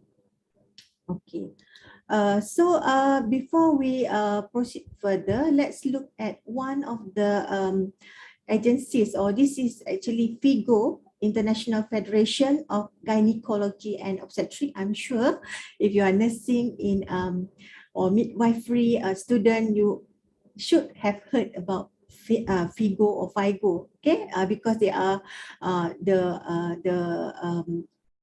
global NGO. They work for improving the health and well-being of women and newborns worldwide. So they have started their work since 1954. So it's quite a long time.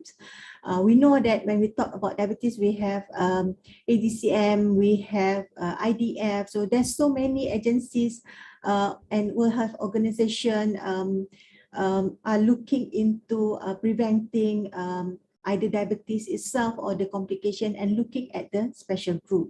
Okay, so Figo is one of the NGO that looks into how they can improve well-being of mothers and newborns. Okay, so if you look into document, I'm sorry, I cannot find the earlier documents, but in 2015 documents by Figo, they actually highlight many more recommendations on how to manage the GDM. But I will only pick three.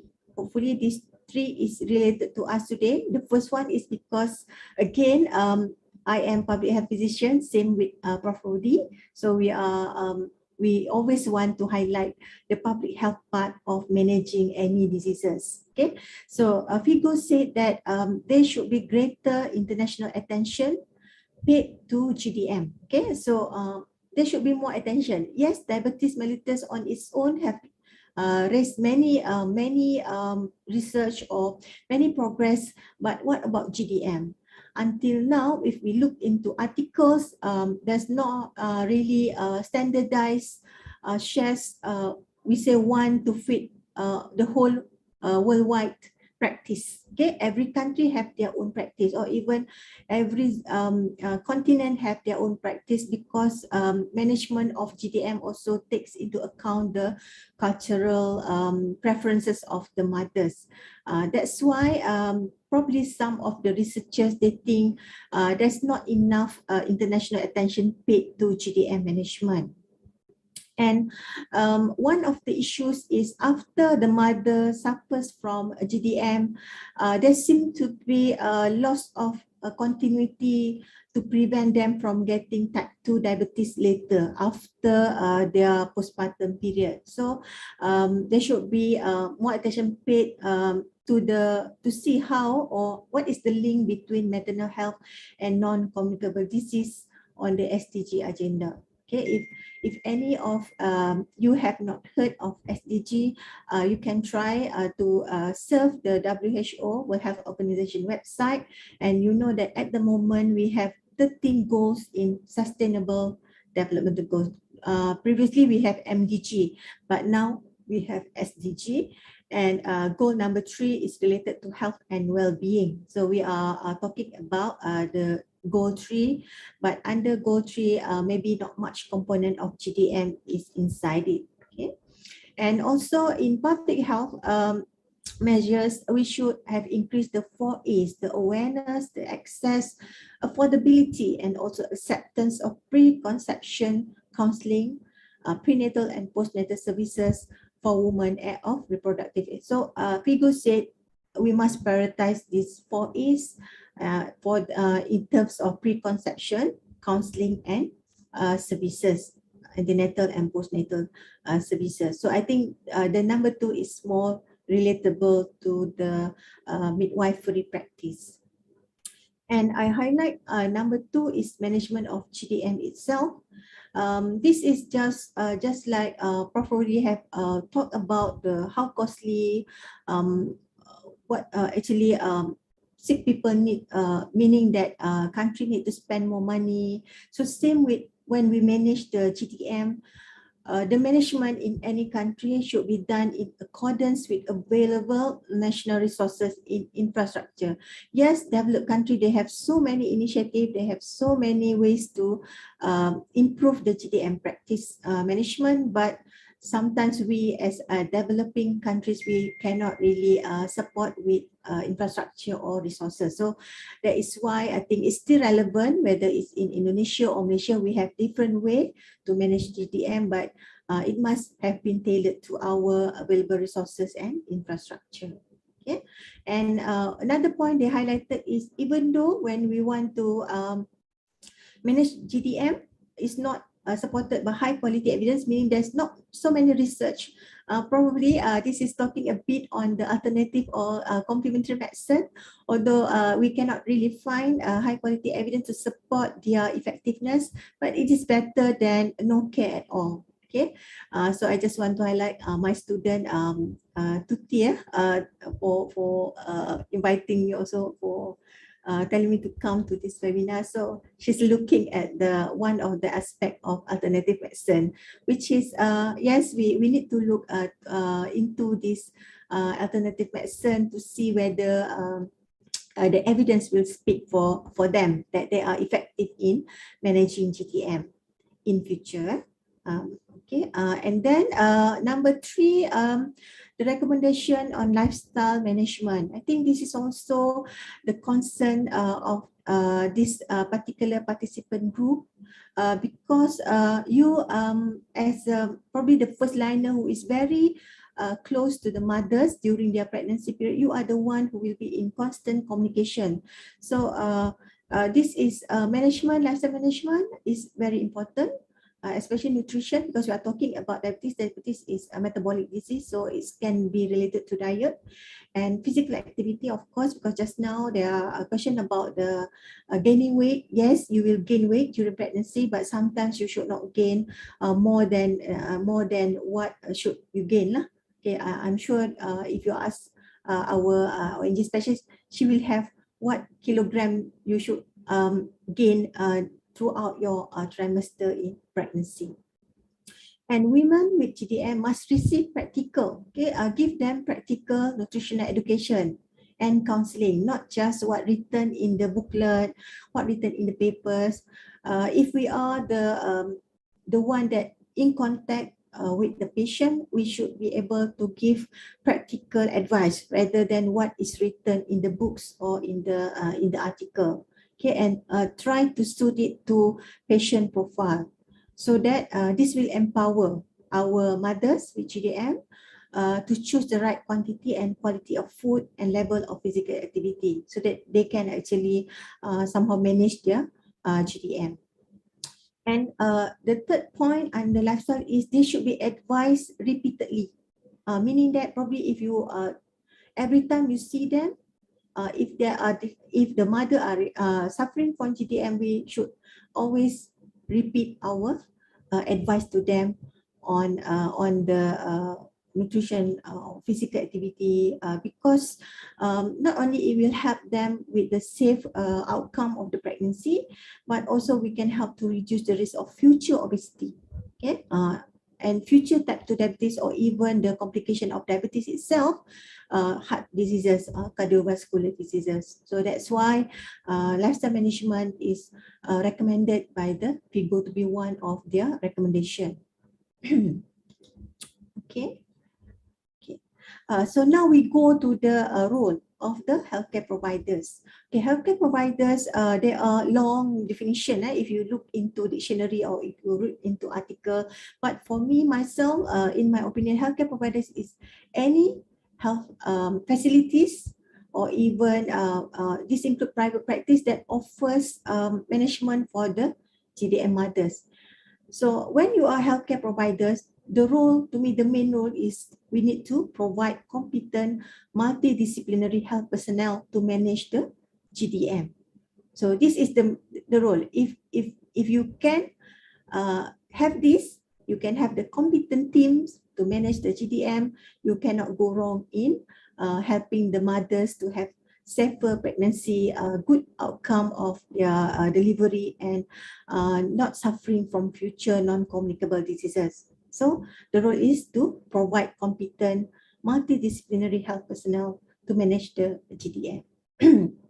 This is because due to the acuteness of the condition, we know that, I'm sure we all know that GDM mothers will be followed up by multiple healthcare professionals. Okay, from the, if you see in my list here, probably there are more, but what I'm including here is the mother will meet with midwives, obstetrician, endocrinologists, okay, endocrinologists, the specialists for the diabetes, even the general practitioners for non-ONG symptoms, and dietitian. So all of these are different discipline, and they probably have different style of management, they have different guideline. So it is one of the challenges that we know how you want to link each with another.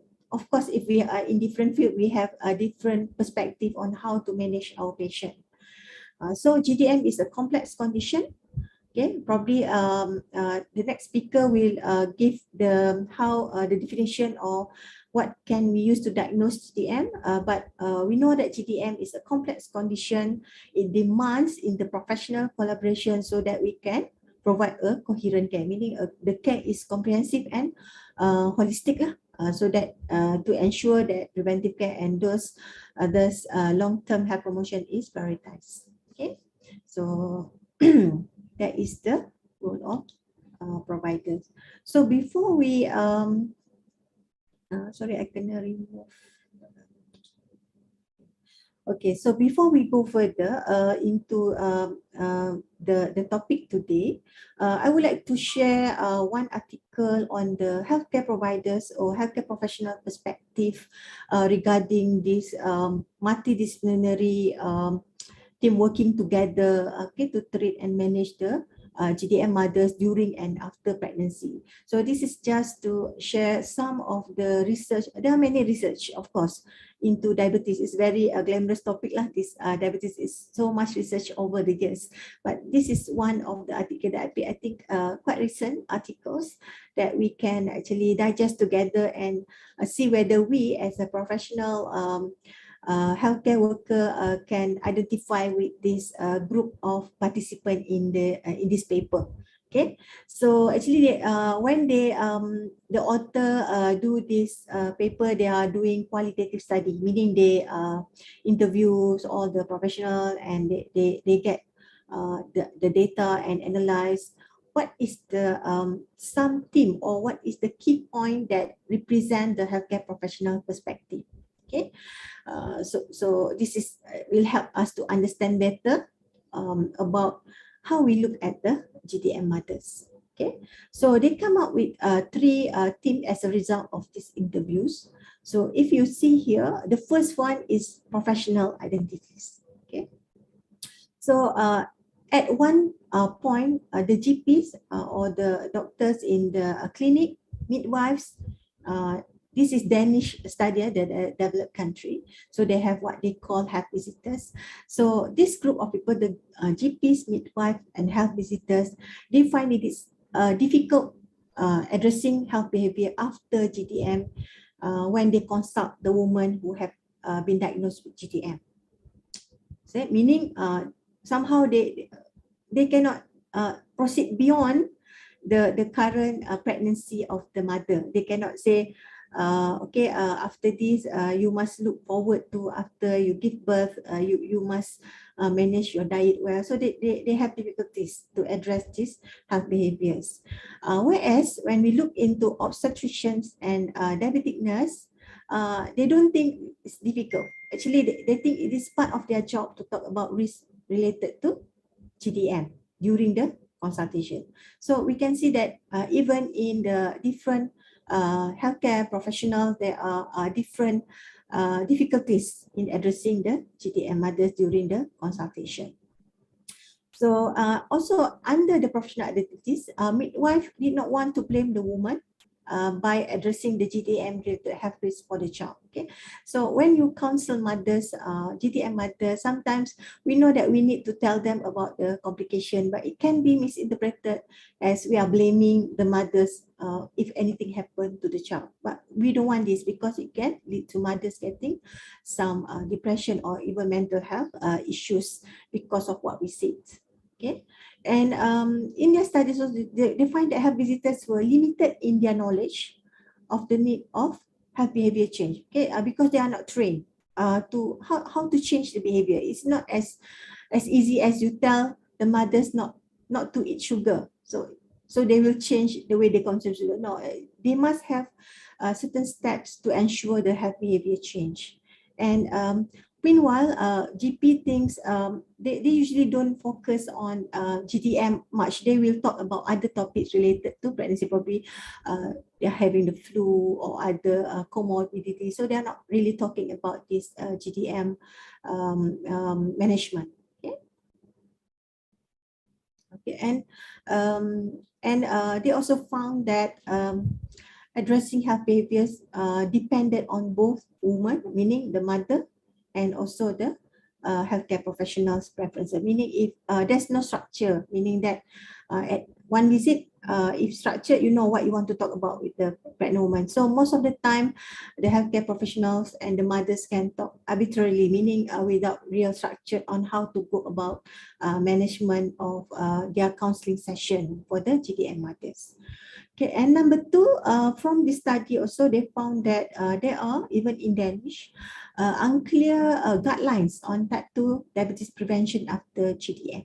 Okay, so that they are not clear. Even we, not to say the pregnant mothers, even we healthcare professionals also not clear how to what is the steps to guide the mothers so that they won't end up with type 2 diabetes after their delivery. So there's no clear guidelines. So under this, when mothers, they found that when mothers give birth, during the postpartum care, then the GDM agenda is not prioritized anymore. So they want to focus more on their newborn, okay, and other things to regain back their physical. So the GDM agenda is not there anymore. And of course, some of the healthcare professionals, they feel that if the women are not really care about the GDM anymore, then why should they continue? Because they perceive that the mothers are being unsupportive of the GDM management. And not to say only the mother, it was found also the diagnosis of GDM is disregarded by even healthcare professionals after the pregnancy. So that's why if in Indonesia or even in Malaysia, I have not read whether there's any guideline yet for the prevention of type 2 diabetes after GDM. We do have standard CPG for the diabetes. Probably is special group not very much touch on the prevention of future type 2 diabetes after pregnancy. And thirdly, the final finding is on the cross-sectoral collaboration, because we know that we say just now it is multi-sectoral, multidisciplinary. So it is found that it was found that based on who's the healthcare professionals are or who are them, then they will use different communication strategies So when we have different communication strategies, some mothers with GDM thinks the diagnosis is very demanding, so they cannot really handle it. Okay, sometimes they just go into a very stressful condition, but depending on other healthcare professional who's making it very light, some mothers think it is quite insignificant, so then they don't really care about managing the lifestyle or nutrition at all. Okay, and for the GP, because we know that earlier we said the GP is they are talking about other things rather than GDM. This is because GP reported they are not being provided with sufficient information on women's treatment costs from the ONG side. Okay, meaning if mother come for the cold or for the other medical illnesses, they don't get the full picture of what is happening with the pregnancy. They don't really know whether the mother having GDM. Okay, so there is lack of information sharing between the multidisciplinary diabetes team for the mothers. So this is interpreted as a poor cross-sectoral collaboration and follow-up after birth. So in summary of these three key points, HCP or healthcare providers find it challenging, and they actually report several barriers in order to provide coherent care pathway for women with current or prior GDM during pregnancy. Okay, so this is their conclusion after looking at the all the data and the analysis. So now we know that as healthcare professional, we know this is the challenge, and we can go back, have a brainstorm of whether we are also encountering these challenges or barriers and how to solve it. Okay. They did say that since we find it, since it is challenging and there are barriers, so we need strong and we need improve cross-sectoral collaboration for GDM care, because it's managed by multiple people, multiple team, and each team have their own identities, have their own agendas for the mother.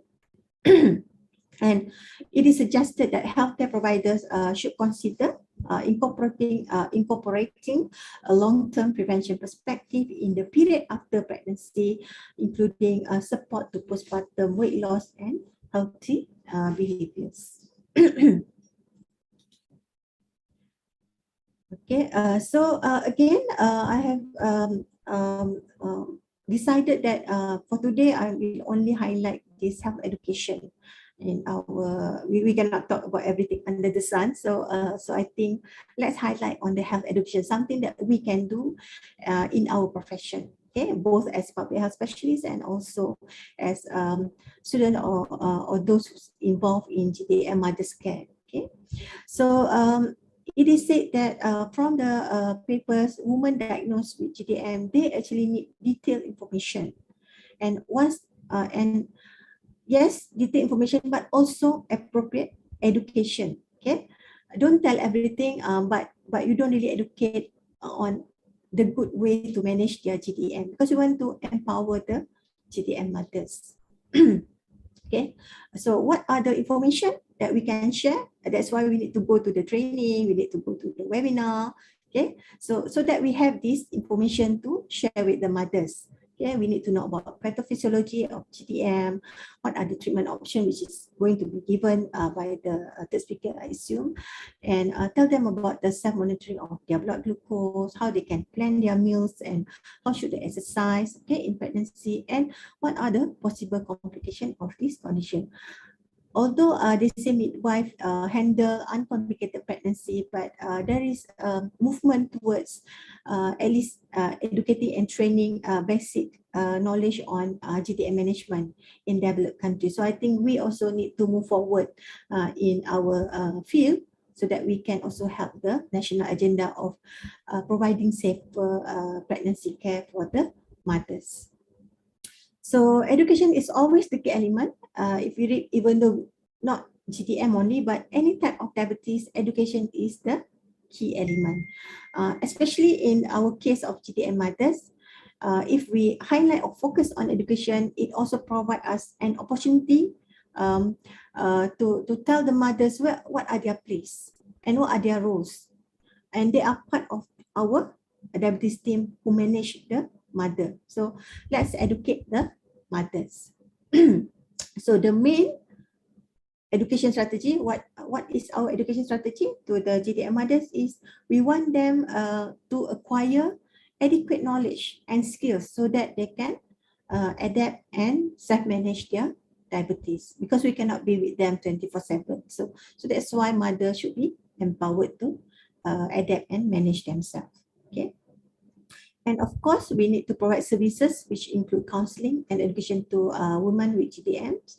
And this we'll talk on the barrier after this. So this on its own also is not so easy to provide counseling or education. You will face several barriers. Okay, so how to improve? I will share also some of the strategy to improve or sample on what strategy have been used to overcome these challenges of educating the mothers. Okay.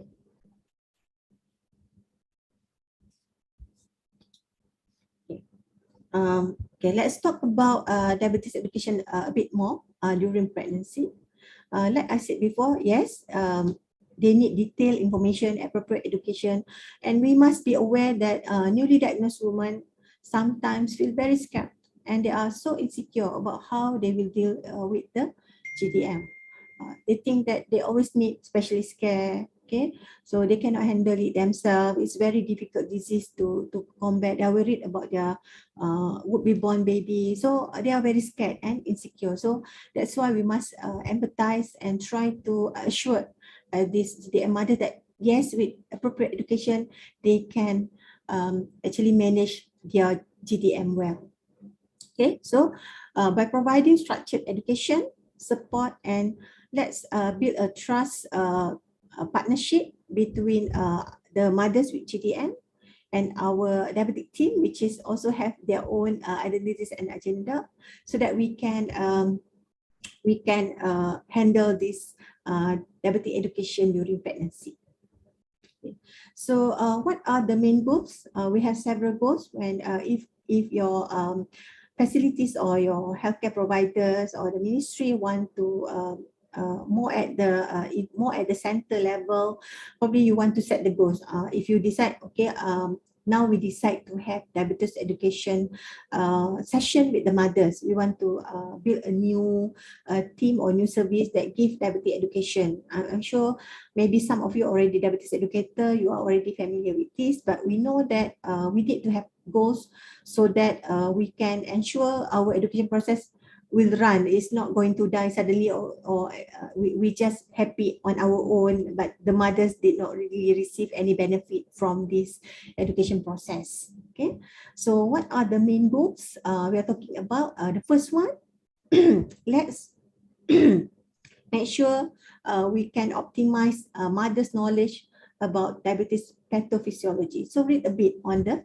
pathophysiology of the diabetes, so that when the mother, just now like somebody asked how long you can survive without insulin, so you need to go down to the what is the pathophysiology that cause diabetes, how long the cell, what is happening to the cell. So you can read a bit on simple pathophysiology of the GDM.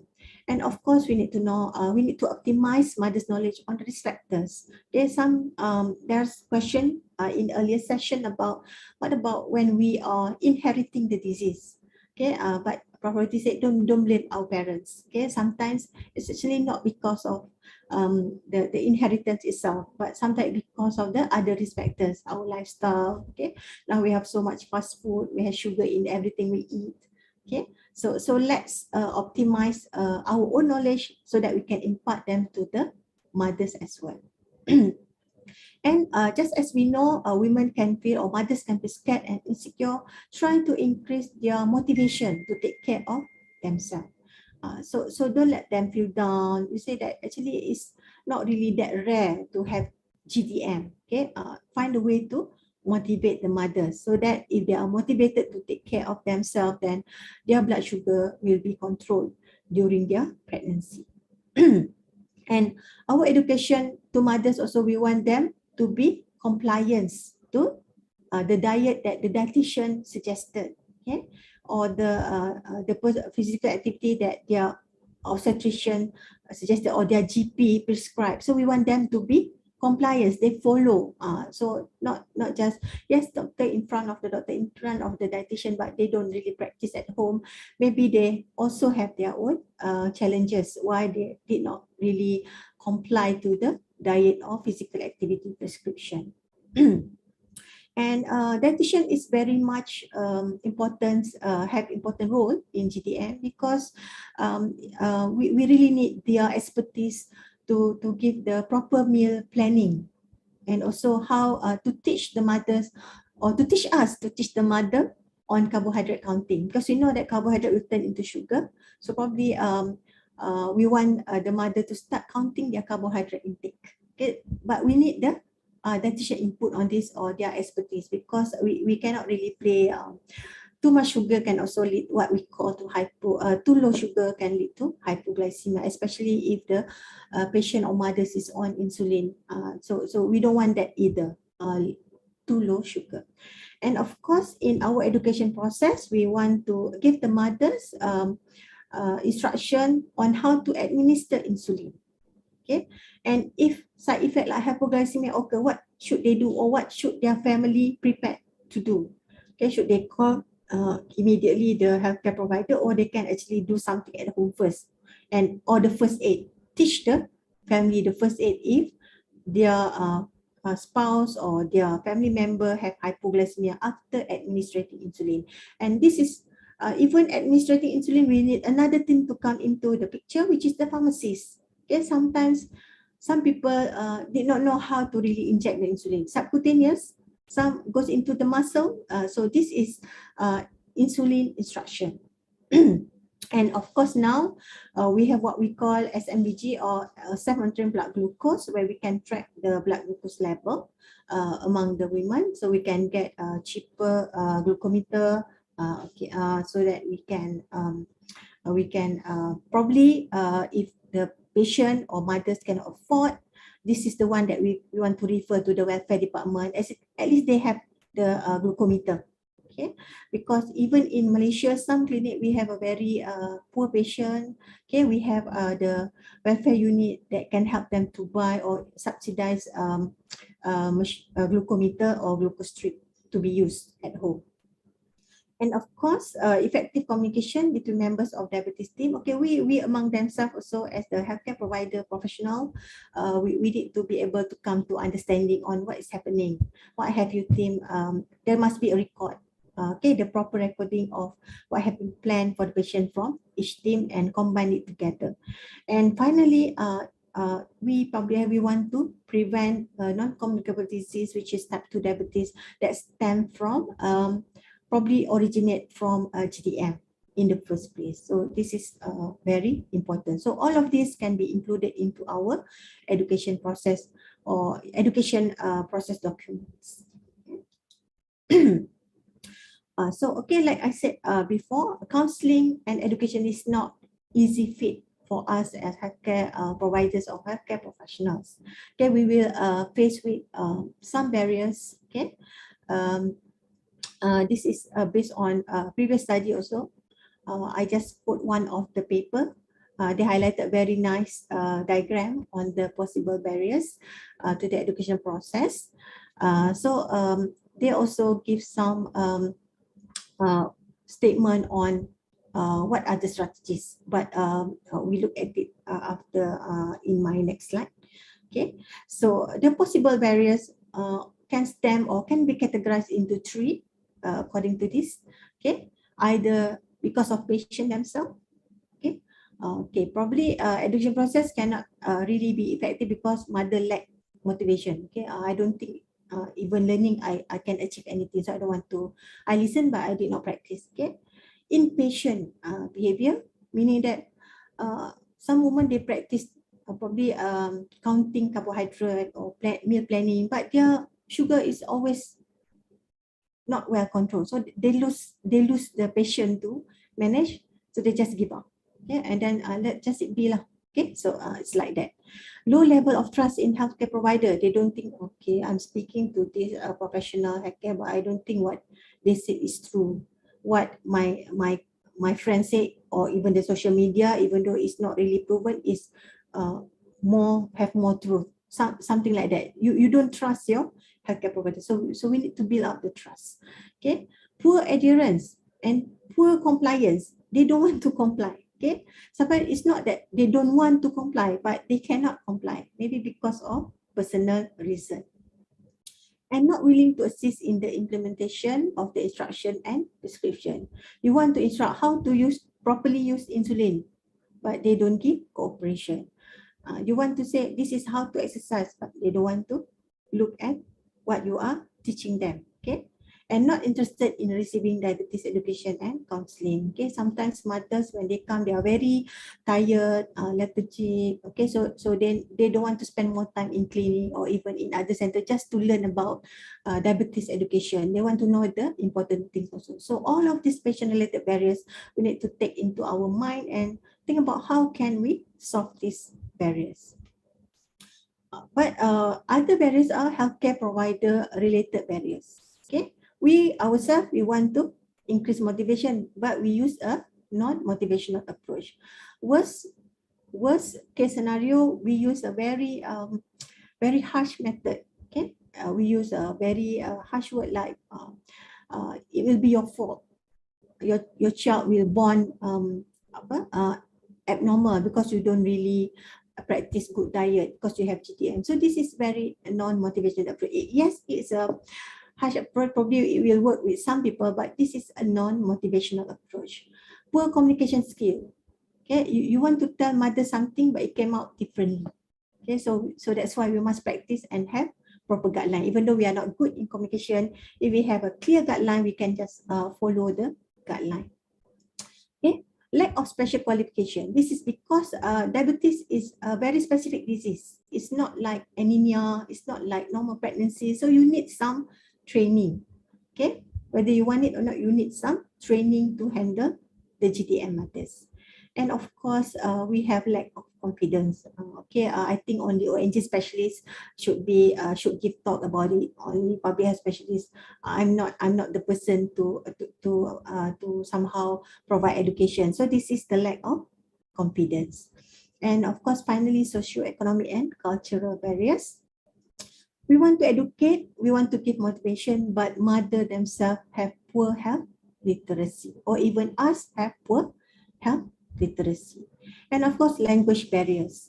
I'm not sure about Indonesia, but in Malaysia, even though we speak Malay, but we have different accent. So different states are talking, sometimes the slang is very different that patient misinterpret what the doctors are saying or the nurses are saying. So they come back home and do something differently. So this is language barriers.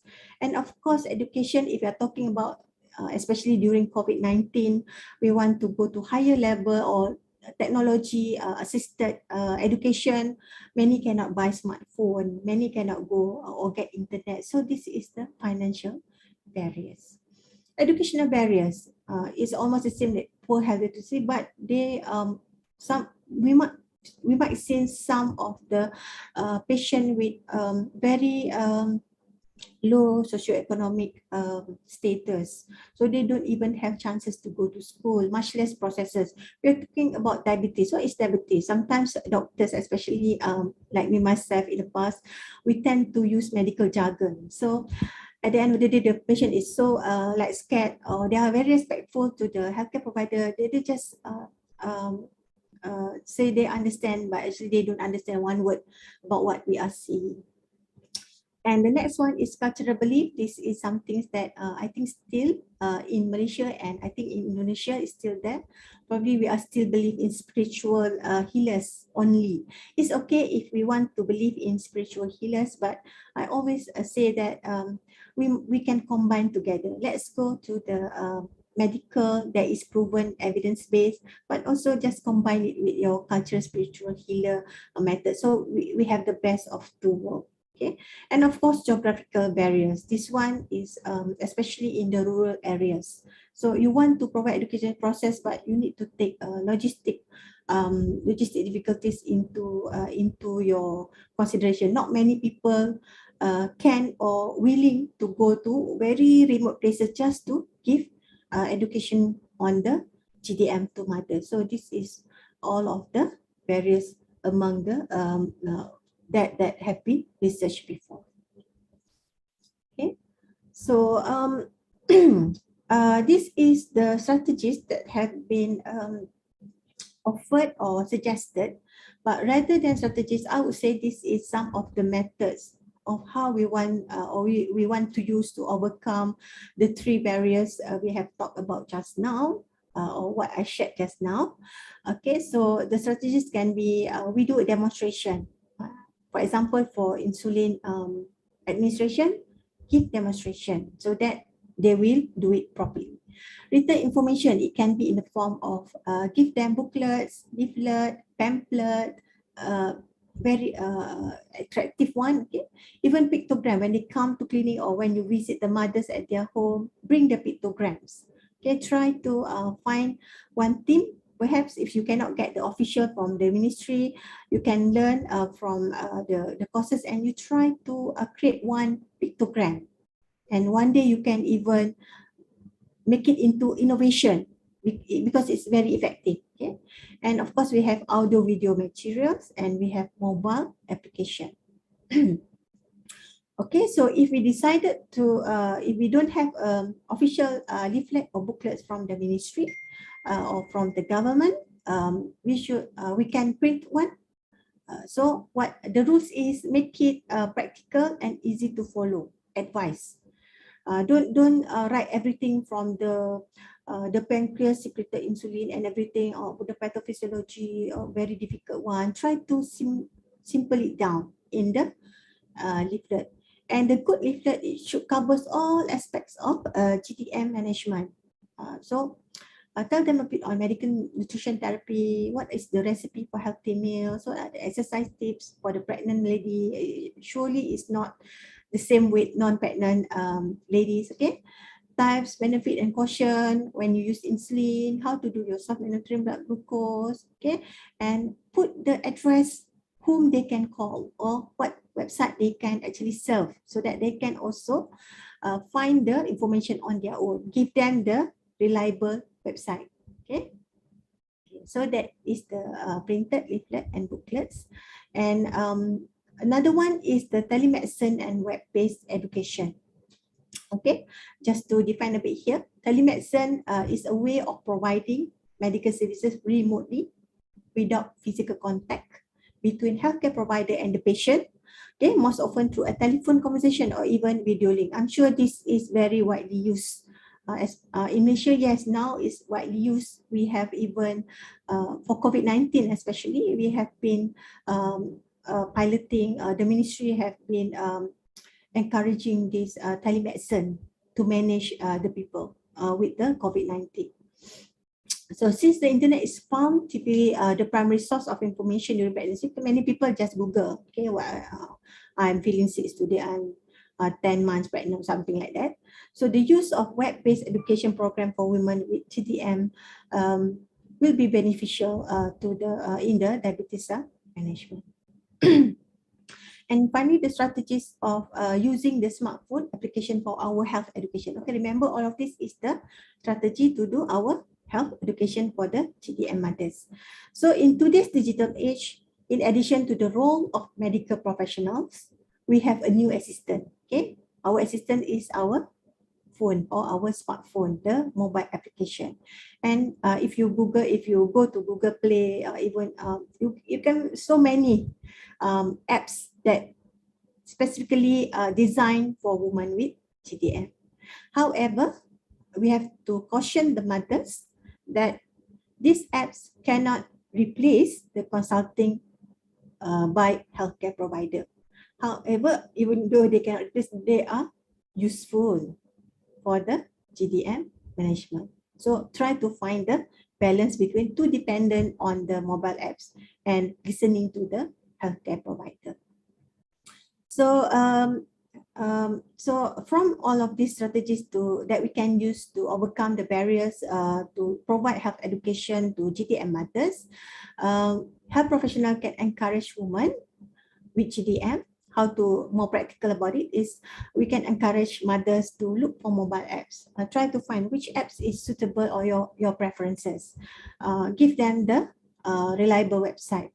Okay, I myself not sure because I have not gone into GDM specifically before in my teaching, but I'm sure the ONG specialist or even the diabetic nurse educator or even midwife, you know how to actually assess which website you can believe or not lah.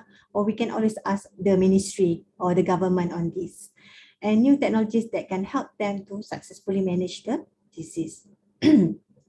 And of course, active involvement of pregnant women and good collaboration of the diabetes team is essential for the effectiveness of the educational process. So whether we want it or not, if it's not active involvement between two parties, it won't succeed. So we need both the mothers and also healthcare providers should both be committed to actually manage the GDM during pregnancy.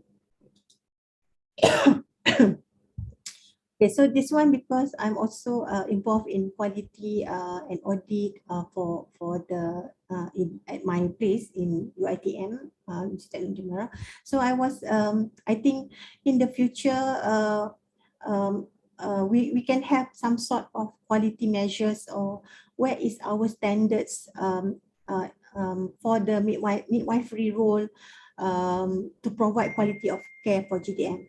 Up until this moment, I don't think Malaysia have yet. Yes, we have many standard for the management, standard for the risk, but I'm not sure we have a standard for the hospitals, but I'm not sure whether we have this very specific standard for midwifery practice. But NHS UK, United Kingdom, recently, quite recent, 2020, they released one very simple document stating the standards, role, and competencies for the midwife in handling GDM.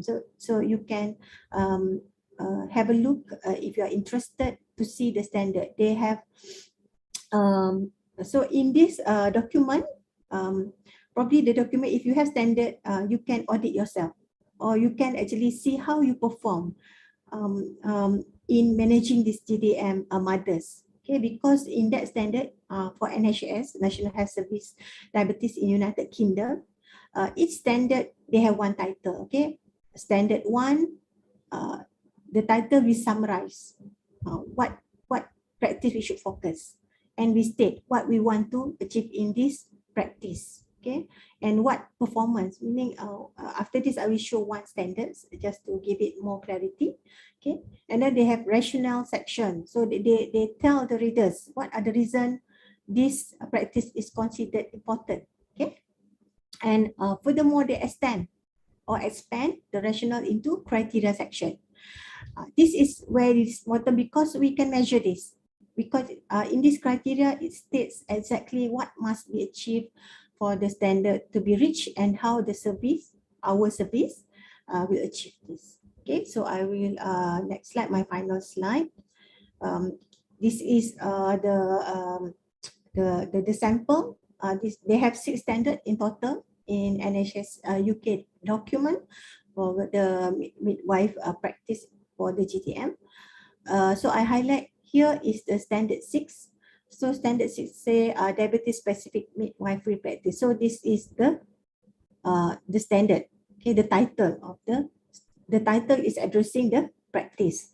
The statement is, they say that the lead midwife for the diabetes lead midwife, they have this lead body midwife. So I'm sure probably in Indonesia you have your category of midwife. So this is for the lead midwives. Okay, so for the lead midwife should utilize her midwifery expertise to act as advocate for pregnant women and with enhanced skills and knowledge in diabetes to contribute to the multidisciplinary team in ensuring delivery of optimum care. Okay, so they say that this midwife it's implied in here that you need to be trained. You need to be knowledgeable so that you can contribute to the optimum care of the GTM mothers.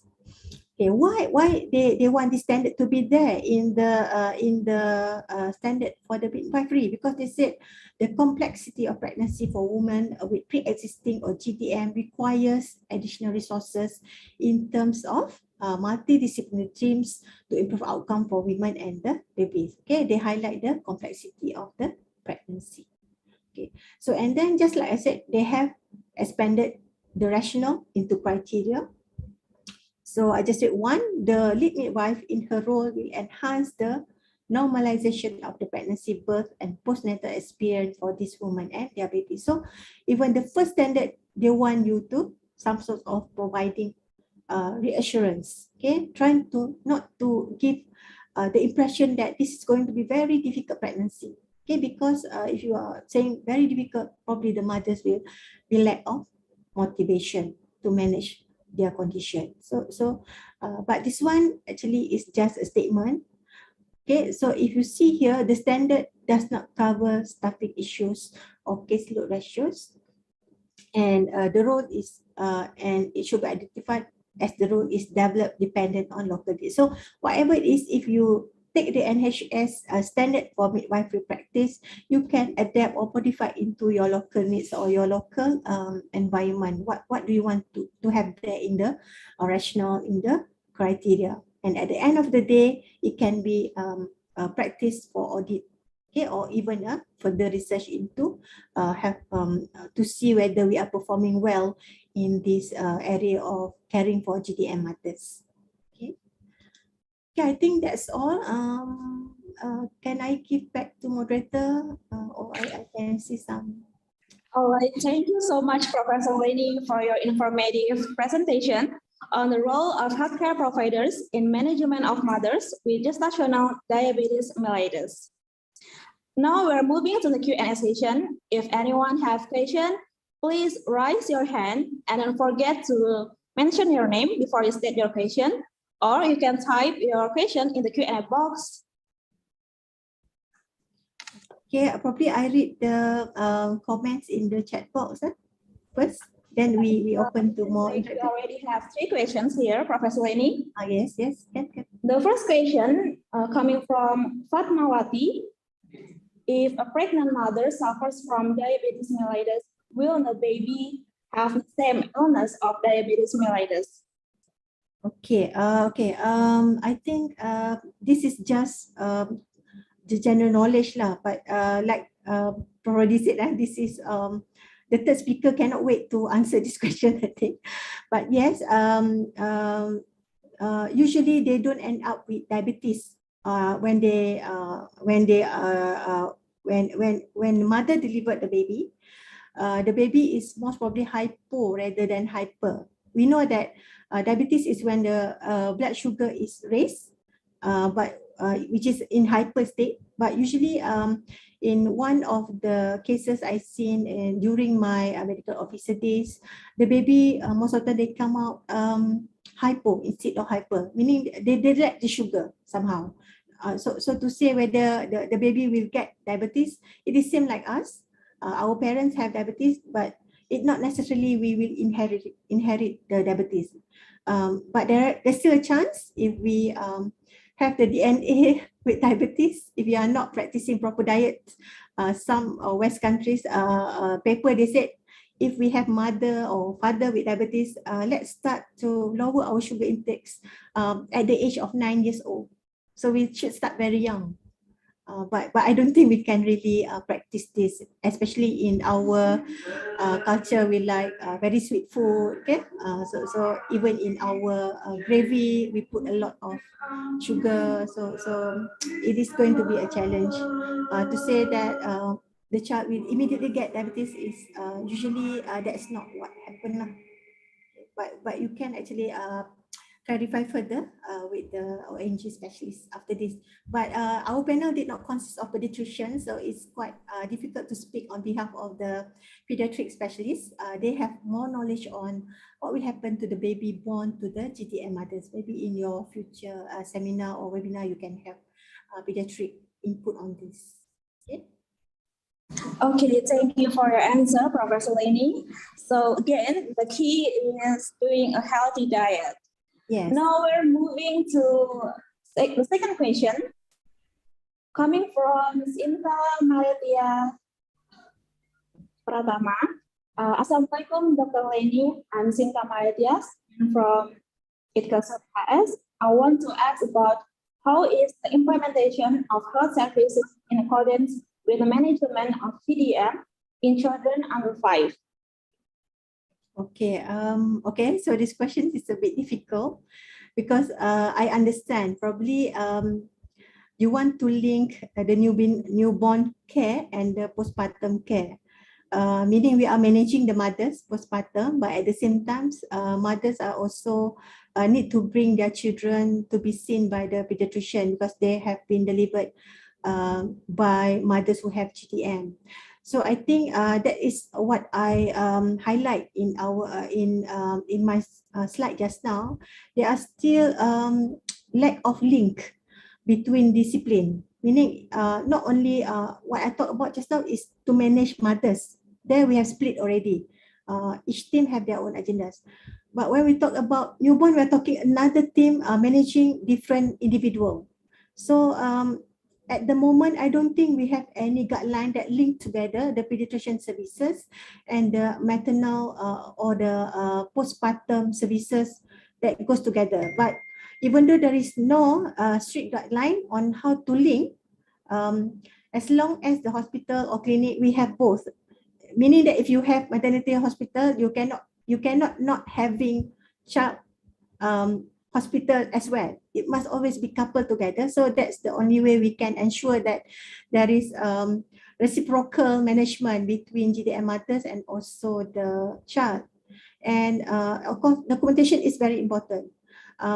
Sometimes I'm not sure how is the condition now, the statistic I'm not sure, but I'm sure that some GDM mothers also delivered at home.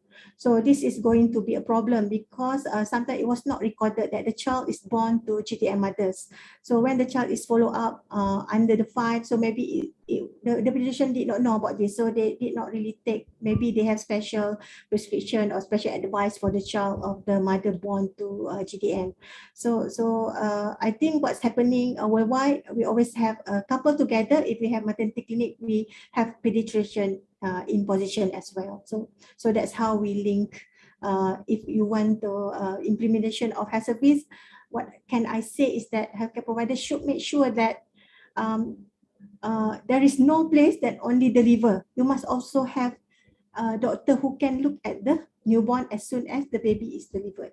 So that is how we implement. It's more on, I think, more relevant at the policy level rather than, and also at the, if you are talking about private provider, they should have guidelines when setting up the center of birth in the future if you're still not having it. Thank you, Professor. Now we are moving to the next question from Herda Sofitri. She wants to ask about how do we deal with the behavior of pregnant women who are difficult to counsel in cases of diabetes mellitus. Okay, so this is interesting question because I said just now we will have barriers when we want to educate the mothers, and we of course we will encounter, we cannot run from it, we will encounter the difficult mothers who probably aggressive, or on the other spectrum they are very depressed, so they don't really want to talk. So so that's why we need another person in our team, which is the counselor, the psychologist, the clinical psychologist. So I have not mentioned that in the diabetes team approach, but yes, they are very important. Sometimes nurses, you try your best, but somehow you don't have the skill that clinical psychologists have. Okay, they have the way how to handle difficult patient, especially very emotional, very sensitive. Okay, sometimes we are very limited with our routine work as a healthcare professional in our own field. It's not that we want to use the incorrect approach, but it's not in our training. So that's why we are not really adept. Even though we go to training, we have basic skills. It is better that we have a trained clinical psychologist in anticipation of this difficult or very hard to handle mothers. If you don't have at your center, try to find the center and refer to this clinical psychologist. So this should be one of the team to manage the GDM mother post or pre pregnancy. All right, thank you, Professor Leni. It seems like we have one question from our lecturer, Tuti Mehatati, who is now doing her PhD at University Technology Mara, Malaysia. She wants to ask you, what should pregnant women do to control gestational diabetes? If pregnant women are not diagnosed early, what are the techniques for self-monitoring and tracking blood glucose levels so that they do not have a negative impact on the health of the mother and the fetus? Okay, that's quite a long question. It was not written in the chat, right? You want me to repeat the question for you? It's not in the chat. It's in the chat, then I can. No, it's not. Okay. So what is? Can you simplify the question for me? It's very long. Okay. So, what are the techniques for self-monitoring and tracking blood glucose levels so that they do not have a negative impact on the health of the mother and the fetus? So that one I answer one by one first, because it's quite long. Okay, the first one is for self-monitoring blood glucose, you need a detailed instruction or right instruction from diabetes educator or endocrinologist. They have the guideline, what level should be maintained, how frequent the self-monitoring should be done. Okay, so there's no one approach fit to all. One fit all to is not there. We have to look at the mother condition when they come, what is their blood glucose level, how is their symptoms. Then usually diabetes educator and the endocrinologist, they can advise which frequency or what level is actually acceptable to this group of patient. Okay, the next one. So that one, the answer is depending on the mother's condition and also the blood result. Okay, so now we're moving to the next question from Sriyanti. She wanted to ask you how to anticipate risk factors for diabetes mellitus in pregnant women. Is there a program that a mother needs to do while preparing for her pregnancy? And what if the mother has diabetes and then becomes pregnant? How to provide education to the mother by paying attention to the mother's psychological condition? It is a quite long question. Okay, it was written in the chat, so I can get some gist to it. Okay, all right. So I just share. In Malaysia, we have what we call antenatal classes. Okay, so and we also have planned pregnancy clinic, meaning that usually the specialists, the ONG specialist, they will advise on mothers who have history of parents with diabetes or they are already diabetes before they're pregnant. So if you are already pregnant or if you are already diabetic, and then that one cannot be prevented lah. But if you suspect that your parents have diabetes and you think you have some symptoms but you are not diagnosed yet, you can actually request to see the ONG specialist and have what we call pre-conception counseling. Okay, but of course we won't. Everybody wants a child. I don't think you will stop having child just because you are afraid of GDM. But it's okay not to be afraid. Just know how to manage. If you really end up with GDM, you cannot prevent. Because the first prevention is not working, we go to the secondary prevention, okay? Because there are 3 layers of prevention, right? So the secondary prevention, make sure you have access to the advice on if you are really cannot control GDM is not working, even though you are taking less sugar, healthy lifestyle. Then during the pregnancy period, you know how to manage and get a correct advice, okay? And yes, I think even now. I think in Indonesia also you have like mental health support. If you have clinical psychologist or even a psychiatrist, it's usually when the patient already develops some pathological mental illness. But for the like stress, unable to cope in the early stage, not really interfering with the lifestyle, that one, you really need to utilize your clinical psychologist.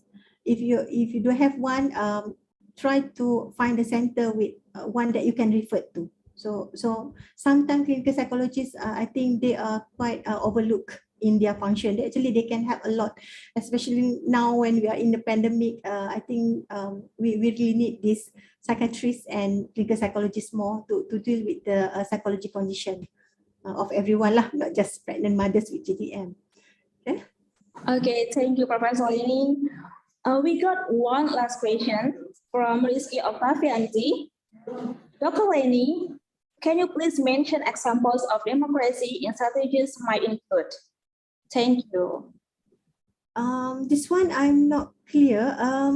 Democracy, what does it mean? Example of democracy is, I'm not clear on what is democracy. Probably can explain a bit to me, maybe. Maybe Rizky Octavianti, please raise your hand and explain it to yourself. Maybe you can share democracy. I was not clear on the democracy. Mungkin maksudnya itu lain, tapi saya tidak faham. Yes.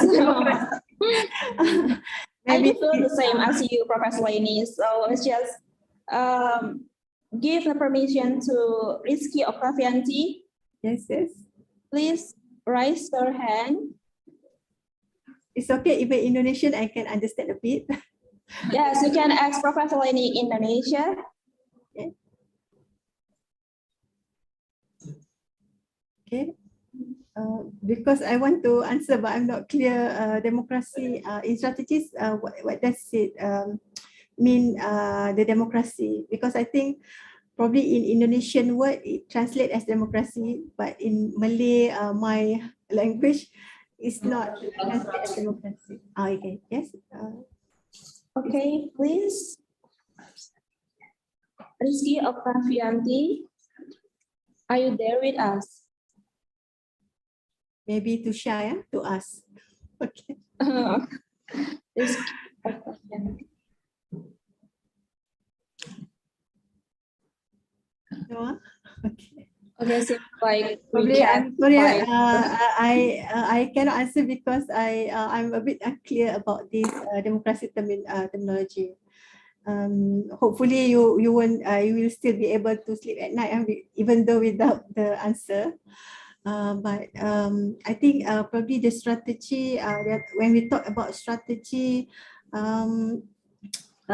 it is important to use the one that very relevant at the current situation lah. Especially, I read about Indonesian midwife situation. It's quite bad. It's quite sad to know that there are many deaths among the midwife, but you all are still continuing the service to the pregnant mothers. There are lack of resources. So this is the time when we want to utilize this web-based application, the internet. But having said that, even in Malaysia, we still have areas that need upgraded in internet speed, for example, so that you can see the video or you can have teleconsultation with your physician. So it is also not easy, but the government in Malaysia at the moment also, we are trying to upgrade our internet speed, our internet now 5G. I'm not sure how that great it will be when we are really going to use it, but government play a very significant role to ensure that we can deliver proper care, even though we are very short staffed, we are having complication ourselves, okay, and we cannot really talk to the patient. So if COVID-19, I'm sure whether we want it or not, suddenly we become very good at playing with our smartphone, with our computer. So we need to be there, okay? So the strategy, if I was to suggest, let's try to the strategy of not hands-on. Try the application, go and have a look at what apps can actually I recommend to the GDM mothers that is related to them. Okay, yang boleh translate bahasa Indonesia, which is better, right? Because not everybody can speak English fluently or understand the meaning in English, walaupun, although it's not medical jargon, but when it's in English, it becomes so difficult to understand. I'm sure there is good apps out there. Okay. Okay, thank you, Professor Lini. It looks like we have covered all of our questions. Now, I would like to thank you again for your informative and interesting presentation. But before I close the session, I would like to symbolically give the certificate to you and also take a picture together.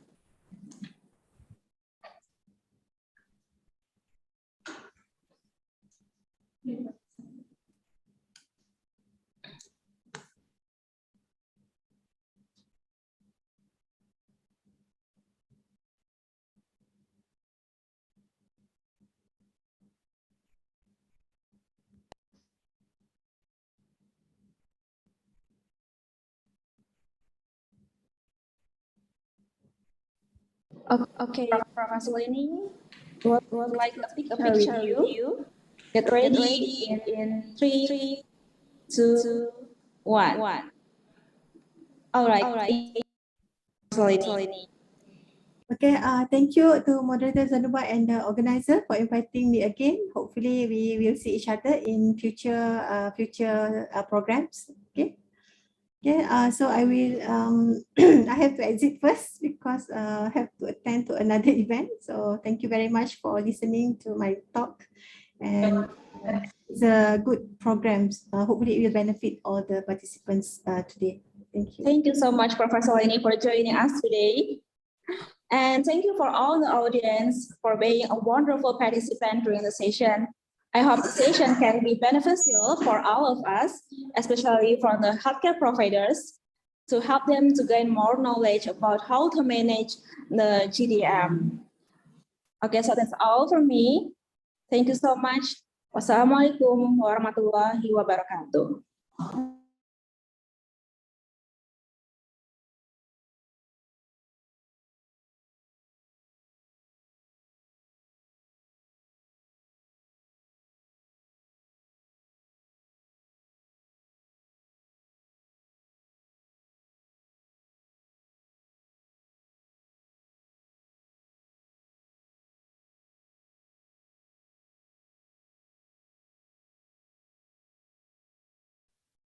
Thank you, Professor Leni, for the information and knowledge you have been given to us.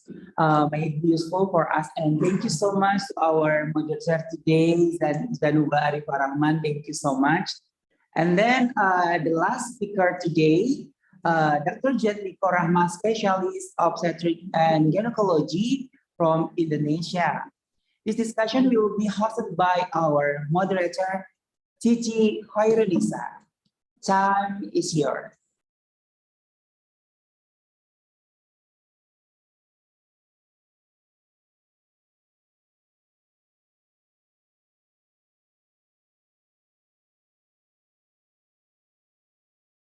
Bismillahirrahmanirrahim. Assalamualaikum warahmatullahi wabarakatuh.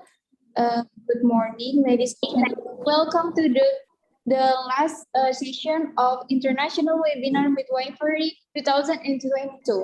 Okay, before it, let me introduce myself. My name is Cici Khairunisa, as a moderator of the last session of Webinar International. Okay, before it, let me to introduce our speaker, or the third speaker of International Midwifery Webinar 2022. Okay, nama dari speaker kita pada sesi ini yaitu Dr. Jetniko Rahmat Bahnan Uji, spesialis obstetri dan ginekologi. Beliau lahir di Jawa Tengah 30 November 1982 dan saat ini beliau bekerja di Rumah Sakit Umum Dr. Abdul Rifai Berau. Untuk pendidikannya, beliau menempuh pendidikan untuk SMA-nya di SMA Negeri 1 Samarinda, tamat tahun 2000. Kemudian beliau menempuh pendidikan S1 di Fakultas Kedokteran Universitas Lambung Mangkurat, Banjarmasin, tamat pada tahun 2008. Kemudian beliau mengambil spesialis di Fakultas Kedokteran Universitas Airlangga, Surabaya, tamat pada tahun 2017. Baik, untuk sesi ini kita akan berdiskusi tentang recognizing diabetes mellitus and complications in pregnancy, atau bisa juga disebut dengan mengenali diabetes mellitus dan komplikasinya pada kehamilan. Baik, langsung saja saya ingin menyapa Dr. Jatmiko Rahmat Bandan. Halo dokter. Halo, Halo selamat dokter, siang. apa kabar dokter? Alhamdulillah, kabar baik. Oke Ya, dokter, sehat. senang Ya. bisa bertemu dengan dokter. Senang Baik sekali, dokter. saya juga senang sekali ya. Iya, dokter. Langsung saja dokter, saya persilahkan untuk mempresentasikan atau sharing nih mengenal DM dan komplikasi pada kehamilan. Waktu dan tempat saya persilahkan. Baik.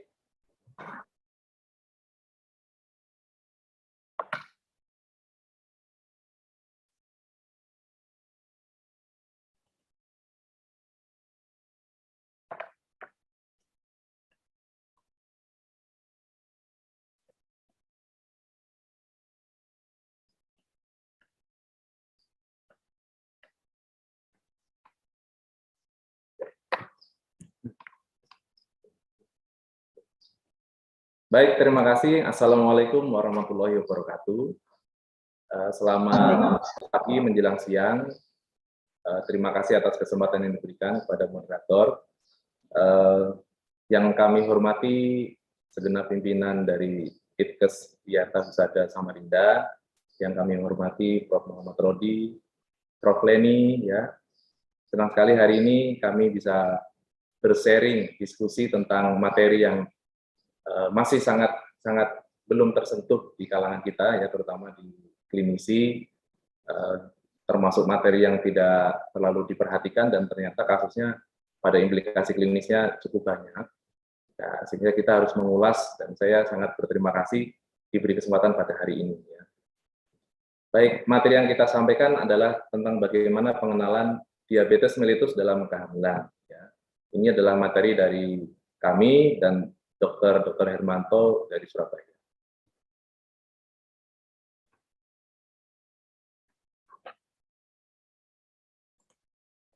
Ya, diabetes mellitus dalam kehamilan. Sebagai definisi, DM dalam kehamilan adalah gangguan toleransi glukosa berbagai tingkat yang pertama kali ditemukan atau pertama kali timbul saat kehamilan. Insiden di Amerika secara data dibagi menjadi dua, yaitu DM pragestasional, itu 4-5 kasus per 1000 ibu hamil, dan DM gestasional, yaitu mencapai 25-50 kasus per 1000 ibu hamil. Ya.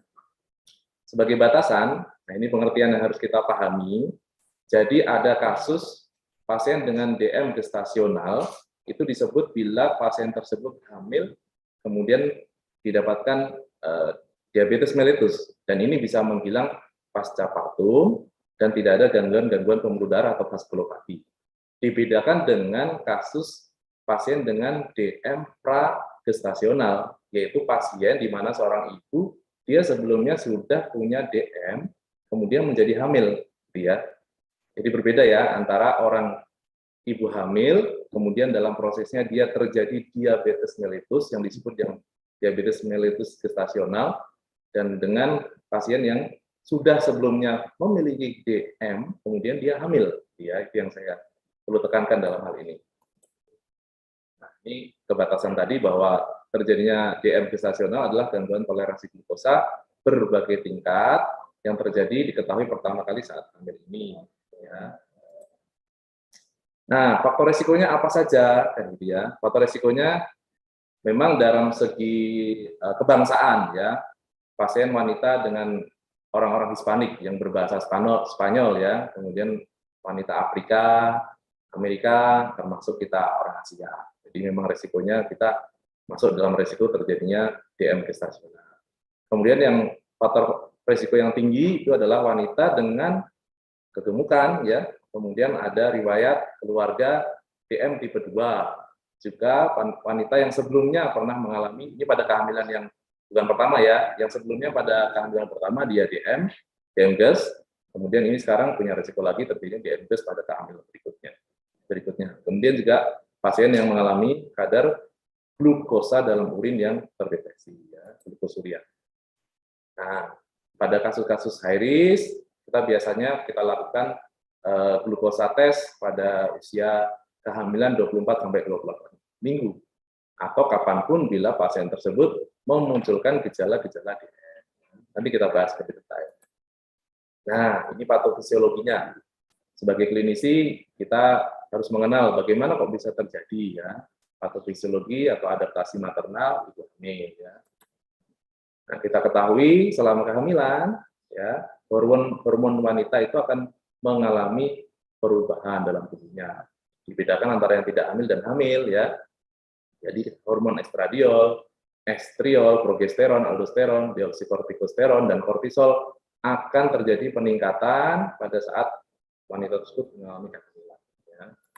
Ini menjadi dasar sehingga metabolisme karbohidrat seorang wanita hamil selama hamil itu berbeda ya dengan wanita yang tidak hamil. Kehamilan itu sendiri disebut diabetogenik. Diabetogenik itu cenderung mengalami diabetes. Nah, ini yang perlu kita garis bawahi. Kehamilan itu sendiri cenderung menjadi diabetes. Ya. Apa yang terjadi pada ibu hamil? Ibu hamil itu gampang mengalami hipoglikemia saat dia puasa. Ya. Gampang mengalami hipoglikemia saat dia puasa. Kemudian dia juga mengalami hiperglikemia sesudah makan, ya, hiperglikemia sesudah makan. Dan hiperglikemia ini cenderung memanjang pada ibu yang hamil daripada ibu yang tidak hamil. Kemudian terjadi hiperinsulinisme dan terjadi resistensi insulin. Ya. Tujuannya apa? Terjadinya hiperglikemia memanjang ini pada kasus ibu hamil, karena sebenarnya baik untuk menjaga asupan pasokan oksigen dan glukosa kepada bayi yang janin yang dikandungnya. Ya. Nah, ini kalau kita lihat grafik, saya ringkas saja. Jadi adaptasi maternal tadi ini adalah menunjukkan kadar gulanya. Ya. Ini menunjukkan waktu dia jam makan. Kita lihat yang biru ini adalah kadar glukosa. Jadi kalau dia makan, yang hitam ini adalah orang yang tidak hamil. Hitam ini tidak. Pada orang yang hamil normal. Yang ini pada orang hamil yang biru, yang ini adalah yang tidak hamil, yang hitam ya. Jadi kita lihat, dia makan bareng ya. Setelah dicek 1 jam, diukur kadarnya. Orang yang hamil, yang biru ini, dia kadar glukosanya akan cepat terjadi hiperglikemia ya. Beda dengan orang yang tidak hamil, maka kadar glukosanya meningkatnya bagus ya, landai ya. Kalau ibu hamil cepat sekali terjadi hiperglikemia dan bertahan. Kemudian, nah ini resistensi insulin yang saya sebut tadi. Bila terjadi resistensi insulin, maka bisa terjadi hal-hal yang efeknya tidak baik, yaitu hiperglikemia, terjadi obesitas, dislipidemia, dan hipertensi. Saya skip karena ini terlalu panjang nanti. Nah, ada hipotesis Ferguson ya. Apa yang terjadi pada ibu yang hiperglikemia, gitu kan? Maka juga akan terjadi fetal hiperglikemia. Kemudian akan merangsang hiperplasia atau pankreas daripada si fetus atau janin itu juga terjadi hiperplasia.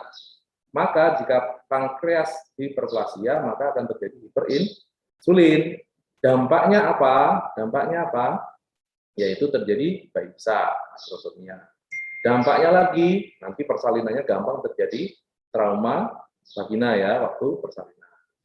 Dampaknya lagi, organ-organnya mengalami organomegali, membesar ya, organ-organ janinnya, termasuk liver dan otak. Kemudian terjadi eritropoiesis ya, terjadi polisitemia pada bayi ya, HB-nya tinggi ya. Kemudian terjadi produksi atau penurunan surfaktan sehingga terjadi hyalin membrane disease ya, gangguan maturasi paru ya. Nah, sekarang ini pada intinya kita sebagai klinisi kita harus bisa screening dan diagnostik ibu hamil cenderung terjadinya DM gestasional tadi ya. Nanti kita akan banyak diskusi di sini dan pada pelaksana. Nah, yang menjadi standar emas, standar baku screening itu diagnostik dibagi menjadi 2, yaitu screening dulu dan diagnostik ya. Berbeda dengan kriteria DM pada orang tidak hamil ya. Pertama, pasien datang, ibu hamil, ya, kita harus melakukan screening. Kita bisa melihat kan dari indeks massa tubuh, berat badan, kita pertanyakan dia risiko tinggi yang saya sebutkan tadi di depan, dia obesitas, riwayat hipertensi, apakah dia sudah saat ini sedang mengkonsumsi obat-obatan DM, gitu ya. Bagaimana dengan persalinan sebelumnya, apakah persalinan sebelumnya bayi besar, bagi yang sudah bukan kehamilan pertama, gitu ya. Apakah pernah mengalami kegagalan kehamilan, baik dari abortus maupun IUFD, nah, itu perlu kita pertanyakan ya, termasuk tadi riwayat keluarga yang mengalami DM tipe 2. Kemudian kita screeningnya di 24 sampai 28 minggu. Mudah-mudahan nanti ada yang bertanya kenapa di sini ya. Saya jelaskan lurus saja dulu ya. 24-28 minggu kita lakukan ambil darah ibu. Ya. Dengan cara kita lakukan pemberian gula 50 gram dilarutkan dalam air segelas, kurang lebih 200 cc itu ya. Ibunya datang, Bu, minum air gula. Ini sudah dikasih 50 gram. Kemudian kita tunggu 1 jam, dicek kadar gulanya ya 140 ke atas, maka kita lanjutkan dengan tes gula dengan beban 100 gram. Yang tadi 50 gram minum di gelas yaitu 200 cc kurang lebih, dilanjutkan dengan yang 100 gram, tetapi harus puasa dulu ya sekitar 8 sampai 12 jam. Dicek nanti. Setelah dicek nanti dilihat waktunya, dia puasa, dicek darahnya, kemudian disuruh minum tadi gula yang 100, 1 jam kemudian nanti dicek kadarnya berapa, 2 jam kemudian dicek kadarnya berapa, 3 jam kemudian dicek kadarnya berapa. Bila kadar gula yang didapatkan total ini ada 2 kriteria atau lebih, minimal 2, ada yang di atas misalnya puasanya 110 atau 1 jamnya 200, itu sudah masuk diagnosa dari DM gestasional gitu ya. Jadi ya, apalagi kalau semuanya dia sudah masuk dalam kriteria DM gestasional. Demikian ya. Nah, tadi screening dan diagnostiknya. Saya jelaskan lurus dulu ya, nanti kita diskusi. Kemudian penyulitnya apa sih jangka pendek? Ya tadi makrosomia dengan segala akibatnya, distosia bahu. Kita pasti teman-teman rekan-rekan bidan dan praktisi kesehatan sudah mengenal distosia bahu dan rata-rata sudah mengalami kasus-kasus distosia bahu karena adanya bayi besar atau disromegali ya. Terjadi trauma persalinan pada ibunya jalan lahir ya karena besarnya bayi tadi. Jaundice ya, mekanisme bayinya yang mengalami kuning. Kemudian karena besarnya bayi tersebut, angka SC akan meningkat. Tujuan dari bahasan kita hari ini yang dijelaskan Prof. Muhammad Rodi dan Prof. Leni adalah sebenarnya sebagai klinisi praktisi kita adalah bagaimana caranya menetralisir, mengurangi angka kejadian ini ya. Itu deh. Makanya kita belajar DM gestasional ini semua adalah bagaimana supaya pasien tersebut tidak SC, bagaimana tidak terjadi persalinan distosia bahu, bayi besar, dan termasuk bayi meninggal di dalam dan sebagainya. Itu tujuan kita belajar hari ini ya. Dan bayi yang lahir juga cenderung terjadi hipoglikemia karena hiperinsulin pada bayi. Penyulit jangka panjang bisa terjadi DM seterusnya pada ibu, DM tipe 2 ya, karena adanya mulai terjadinya kerusakan pada organ-organ target. Kemudian obesitas dan DM pada bayi atau anak juga bisa terjadi. Ya. Mengapa sudden, ini unexpected death ya, IUFD ya, kita sering jumpai, pasti semua teman-teman sudah pernah tiba-tiba bayinya meninggal. Rata-rata di berapa? Rata-rata 32 sampai 36 minggu, tidak ada gerak janin, dicek, tidak ada DJJ, dicek lagi, tidak ada pergerakan, USG, dok bayinya sedang ada. Ya, ini kenapa bisa terjadi dan ini membuat semua kita sedih ya, sudah sekian lama ibunya menunggu, sekian lama harapan orang tua, ternyata karena manajemen kita kurang optimal, terjadi hal tersebut. Nah ini yang terutama pada kasus-kasus ibu yang tidak terregulasi atau pada kasus DM pra-gestasional. bagaimana mau meregulasi, bagaimana mengetahui pragestasional, screeningnya saja kita tidak melakukan. Ya, makanya dengan pertemuan hari ini, dengan harapan kita bisa menambah pengetahuan, kita bisa melakukan screening, termasuk terjadinya kasus-kasus baik DM pragestasional maupun DM gestasional, ya, sehingga kasus-kasus bayi tiba-tiba nggak ada, ini bisa kita kurangi, netralisir, syukur tidak pernah terjadi lagi, ya. Juga bisa terjadi pada kasus yang disertai penyulit lain, misalnya hidramnion atau kasus preeklamsia, ya. Kenapa kok bisa terjadi? Karena adanya peningkatan tekanan osmotik dan adanya pembengkakan atau edema pilus pada plasenta, sehingga terjadi gangguan transport oksigen dari ibu ke bayi, ya. Pada bayi bisa terjadi apa? Pada fetus, ya, aborsi, ya, bayi lahir preterm meningkat, ya, malformasi, ini pada kasus-kasus yang DM pragestasional, ya. Tadi yang kita sebutkan ada IUFD, tidak bisa dijelaskan, sulit dijelaskan, tiba-tiba bayinya nggak ada, ya. Terjadi kasus hidramnion serta akrosomia yang sudah kita sebutkan tadi. Pada yang bayi baru lahir, efeknya apa? RDS, ya, distress syndrome, ya, respiratory distress syndrome, seperti yang kita sebutkan tadi, karena adanya gangguan hiperglikemia pada bayi, ya. Hipoglikemia bisa hiperinsulin, maaf. Hipoglikemia, ya, bisa terjadi pada bayi-bayi bila maternalnya glukosanya di atas 145 selama persalinan. Ditandai dengan bayi di bawah 45 ini, ya, kurang dari 45 kadar gula darah bayi baru lahir. Sehingga kita sering sudah menjadi protokol sepertinya bila bayi lahir baik pada ibu yang sebelumnya tidak terdeteksi maupun terdeteksi DM, bayinya lahir besar, maka akan dilakukan tindakan pemeriksaan kadar gula darah sewaktu bayi yang baru lahir. Bila di bawah 45 maka terjadi hipoglikemia. Dugaannya karena sebenarnya ibunya sudah mengalami DM gestasional ataupun pragestasional.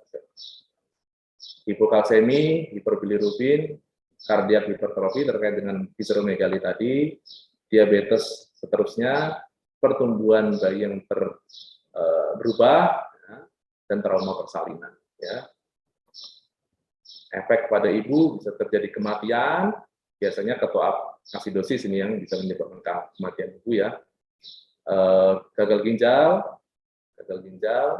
pada ibu yang mengalami ini sering, ya, di rumah sakit kita juga ibunya tiba-tiba pasca persalinan sulit melihat. Ada juga yang sebelum bersalin dia kabur pandangannya, bukan DM tetapi bukan preeklamsia tapi ada gangguan penglihatan. Neuropati, ya, preeklamsia, ketoasidosis yang parah dan terjadinya infeksi. Nah, ini ringkasan secara bagan, yaitu pada ibu-ibu yang terjadi maternal diabetes mellitus bisa terjadi vaskulopati, terjadi IUGR dan delay pertumbuhan bayi. Ini pada kasus yang mengalami vaskulopati, ya, DM, ibu DM baik yang lebih pada yang pragestasional yang sebelumnya sudah punya DM, ya, bisa terjadi hiperglikemia ibu, ya, terjadi malformasi kongenital bayi, bayinya juga hiperglikemi, terjadi bayi besar, ya, bisa terjadi gangguan intelijensia defisit, ya. Dari fetal yang hiperglikemi mengakibatkan fetal hiperinsulin, ya, tadi makrosomia terpicu dengan dampak-dampak yang tadi, hipoglikemia bayi, polisitemia yang sudah kita sebutkan, gangguan pernapasan pada bayi sampai terjadinya sudden death, ya. Nah, ini tata laksana, ya. Tata laksana ini membutuhkan kerjasama lintas bidang, ya. Jadi bukan hanya kita, seperti yang Prof. Leni tadi dalam kuliah beliau, bahwa membutuhkan suatu tim kerjasama, yaitu antara bidan, teman-teman bidan semuanya, kami sebagai dokter kandungan, dan juga dokter umum, ahli gizi, ya, ahli gizi, juga butuh bantuan juga ahli penyakit. Ya, jadi memang lintas sektor, tidak bisa sendirian kita menata laksana. Ya. Yang bisa dilakukan secara medis, kita mentarget gula darahnya itu di bawah 120. Ya. Di bawah 120 2 jam ya sesudah makan ya. Bisa dengan diet, yaitu dengan kalori, ini ahli gizi lebih ahli nih, 25-35 kalori per kilogram dibagi menjadi 3 kali ya, 3 kali pemberian ya, 3 snack juga. Diet DM, olahraga dalam hal ini senam hamil tetap dilakukan. Nah ini teman-teman bidan biasanya rajin mengajak ibu hamil untuk melakukan senam hamil. Ternyata dampaknya aktivitas badan, aktivitas ini senam hamil bisa memperbaiki kondisi, menurunkan kadar gula darah ya. Kemudian pemberian insulin ini bisa diberikan bila kadar insulinnya kadar gula darahnya di atas rata-rata yang diharapkan, di atas 120 ya, maka harus diberikan insulin ya. Ini target-target gula darah tadi.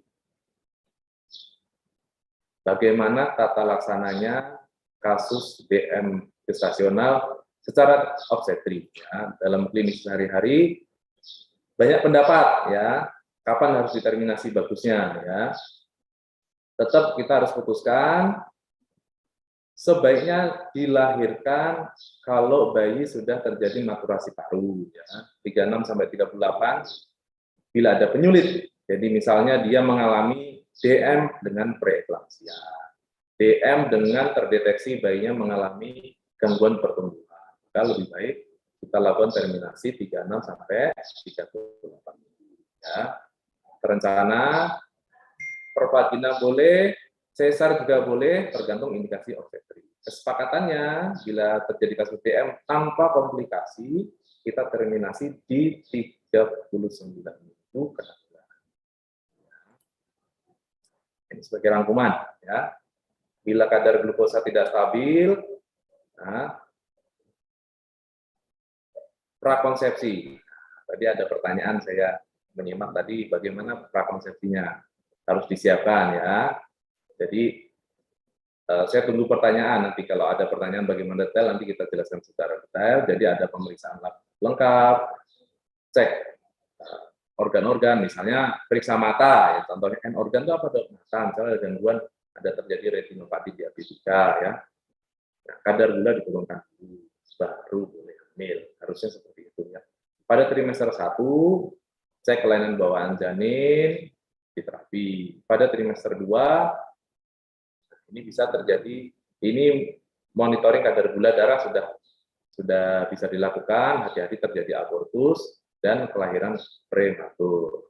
Trimester 3 termasuk cek kelainan monitoring kadar gula dan pemeriksaan fetal well-being, kesejahteraan bayi dari 32 minggu ke atas ya. TCC, gerak janin, ketuban, posisi berat, tinggi pundus ya, kita harus amati dengan seksama pada kasus-kasus DM gestasional ya. Bila nanti pada trimester 3 seperti yang kita sebutkan tadi ada komplikasi-komplikasi dan paru-parunya sudah matang, maka kita harus segera terminasi. Tidak perlu menunggu lagi saat lahir-lahirnya, nanti malah terjadi hal-hal yang kita sebutkan tadi, IUD ya. Jadi paru-paru matang terminasi ya. Kalau ada penyulit, kalau tidak ada komplikasi ya kita tunggu ya. Tapi 39 minggu dianjurkan untuk diterminasi ya. Jadi pada saat infartu, nah insulin karena dia butuh tenaga jangan diberikan dulu ya, dilihat kalau kadarnya dia di bawah 145 tidak usah diberikan dulu ya. Termasuk monitoring kadar gula darah tadi. Kalau kadarnya baik, insulin di stop dulu pada saat infartu supaya ibunya ada glukosa atau tenaga untuk proses persalinan. Ya, demikian ya. Saya coba merangkum, saya coba persingkat materinya sebenarnya sangat luas. Coba saya rangkum, saya ringkas supaya bisa teraplikasi dalam kita praktek sehari-hari sehingga lebih bermakna apa yang kita pelajari ini betul-betul bisa diterapkan, tidak hanya sekedar teori, tidak hanya sekedar dapat kuliah pulang, tapi harusnya kita bisa membuat suatu protokol. Ya, sebagai contoh di rumah sakit kita ini akan kita diskusikan untuk dilakukan protokol. Sewaktu di Surabaya dulu, di poli screening poli hamil itu sudah dilakukan tindakan screening protokol diagnosa untuk DM gestasional.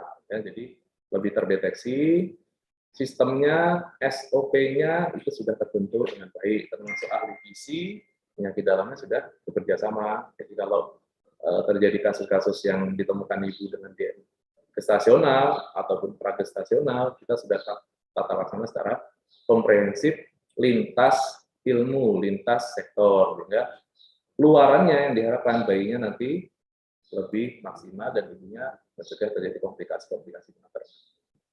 Demikian yang coba kami sampaikan. Kita akan lebih banyak berdiskusi dalam hal ini sehingga materi ini akan lebih mengena, lebih aplikatif. Ya. Demikian Mbak Cici, Mbak Moderator, saya kembalikan, silakan.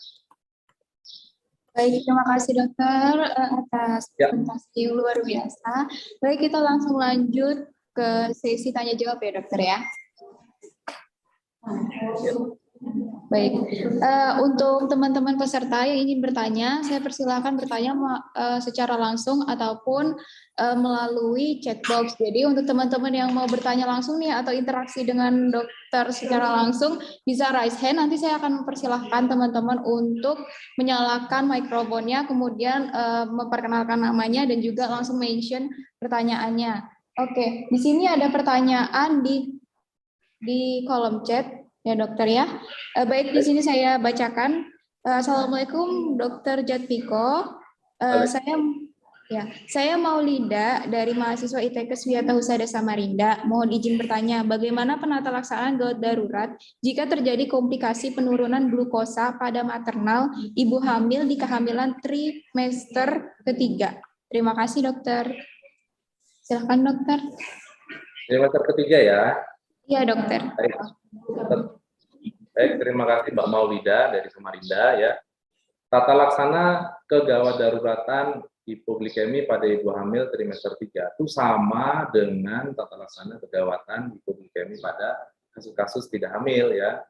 Sama, jadi tetap kita pasien akan kita kondisikan bagaimana mendapatkan secepat mungkin asupan gula kembali ya. Bila kasus tersebut sampai mengalami kejadian-kejadian shock, hipoglikemi dalam hal ini tetap kita pakai patokan airway, breathing, sirkulasi aman dulu. Kemudian kita setelah diamankan tersebut, maka kita akan lakukan pemeriksaan laboratorium dan ternyata di bawah kadar normal terjadi hal tersebut, maka kita harus segera kondisikan pasien atau ibu hamil ini dalam kondisi yang mendapatkan asupan gula. Dalam hal ini mungkin kalau di UGD kita bisa gunakan D40, kita berikan secara intravena. Nah, gitu ya. Jadi sama saja sebenarnya. Targetnya adalah pengendalian gula darah. Terima kasih. Dokter, itu tadi jawaban pertanyaan dari Maulida. Baik, langsung saja ini dokter, ada yang raise hand atas nama siapa nih? Kak Tanjilatin. Halo Kak. Halo. Ya, terima kasih. Ya, saya persilahkan Kak. Assalamualaikum warahmatullahi wabarakatuh. Terima kasih. Saya Tanjilatin, mahasiswi asal dari Berau. Tadi di paparan dijelaskan bahwa efek samping dari DM gestasional itu salah satunya yaitu preeklamsi dan abortus. Yang ingin saya tanyakan, apakah tanda-tanda preeklamsi pada ibu yang dengan DM gestasional itu sama dengan tanda-tanda preeklamsi pada ibu yang biasa? Kemudian pertanyaan yang kedua, dijelaskan juga bahwa ibu dengan DM itu bisa menyebabkan abortus yang berulang. Yang ingin saya tanyakan, apa yang harus dilakukan pada penderita DM dengan kasus abortus yang berulang? Terima kasih. Assalamualaikum warahmatullahi wabarakatuh. Baik, saya langsung jawab. Iya, silakan dokter. Baik, terima kasih. Ini pertanyaannya luar biasa berbobot ya. Jadi pada kasus preeklamsia, baik ibu DM maupun maupun ibu yang bukan DM sama saja ya, tidak ada perbedaan. Kriteria diagnostiknya pun sama, kita mengikuti protokol diagnostik preeklamsia ya, itu pertanyaannya dijawab seperti itu. Jadi tidak ada perbedaan. Apa bedanya ibu yang DM terjadi preeklamsia dengan ibu preeklamsia tanpa DM? Sama saja. Kriteria diagnostiknya kita tetap menggunakan patokan diagnostik preeklamsia, tidak menggunakan yang khusus ada protokol kalau dengan DM preeklamsianya begini, kalau yang dengan atau non DM preeklamsianya begini, tidak. Jadi sama saja. Kemudian untuk bagaimana pada kasus abortus berulang ya. Jadi betul kejadian abortus berulang ini bisa terjadi pada ibu-ibu yang mengalami diabetes mellitus ya, baik pre-gestasional, pra-gestasional maupun DM gestasional. Seperti kita ketahui bahwa kasus abortus ini sebenarnya multifaktor. Kalau kita teliti sebenarnya terbesar faktornya adalah faktor gangguan kromosom. Atau kedua ada gangguan anatomi daripada ibu tersebut, gangguan uterusnya. Kemudian faktor endokrin, faktor ini tadi yang kita sebutkan DM gestasional. Jadi sama terjadinya abortus adalah adanya kegagalan daripada transport oksigen pada kasus-kasus DM ibu dengan DM. Adanya gangguan pembengkakan daripada fili plasenta sehingga transport oksigen pada bayi akan terjadi gagal ya, tidak bisa ke bayinya. Jadi sama sebenarnya itu yang menyebabkan terjadinya abortus. Nah, abortus juga harus dicek, mungkin ada faktor lain ya selain anatomi, selain dari gangguan kromosom itu sendiri. Ibunya ada faktor gangguan endokrin, bisa termasuk juga pada faktor ibu yang dengan gangguan tiroid, ibu dengan DM, ya ada faktor lain misalnya habit, kebiasaan sehari-hari, ibunya juga cenderung ini bad habit ya minum, rokok, obat-obatan keras, itu juga bisa terjadi, ya sampai kasus idiopatik yang tidak bisa dijelaskan, abortus yang tidak bisa dijelaskan. Ya. Demikian Ibu Tanjilatin, mudah-mudahan bisa menjawab. Terima kasih dokter. Untuk Kak Tanjilatin bagaimana? Oke. Baik, langsung saja ini ada pertanyaan di kolom chat ya dokter ya, dari Kak Femilia Yunisti. Assalamualaikum dokter. Waalaikumsalam. Saya mahasiswa ITK Wiatausadana Samarinda. Mohon izin bertanya, apakah kasus diabetes mellitus mempengaruhi berat badan janin besar, padahal ibu hamil tersebut tidak menderita DM? Suami dari ibu itu yang menderita DM, apakah itu berpengaruh dokter terhadap berat badan janinnya? Terima kasih. Baik dokter, mungkin bisa langsung dijawab pertanyaan dari Kak Femilia Yunisti. Mbak Femilia, terima kasih ya. Jadi bapaknya DM, ibunya DM atau tidak nih? Tidak dokter. Tidak. Ya. Jadi ini suami istri yang suami ini punya terdeteksi kencing manis, yang si istri tidak, gitu ya? Ya dokter, benar. Gitu ya. Terus anaknya nanti gimana dok? Bisa terjadi ini apa tidak? Masalah-masalah DM yang kita sebutkan tadi ya. Jadi yang kita sebutkan di sini adalah ibu ya. Jadi kalau suaminya itu DM ataupun tidak, itu tidak berpengaruh pada janinnya. Ya, jadi di dalam hal ini adalah DM pada ibunya, baik pragestasional maupun gestasional. Jadi untuk suami yang DM tidak akan berpengaruh kepada istri atau pada janin yang dikandung istrinya ya. Jadi tidak ngaruh ya. Tidak ada menyeberang DM-nya suami jadi DM-nya istri gitu bukan ya. Termasuk pada bayinya ya tidak. Mungkin itu pertanyaannya begitu ya. Dokter.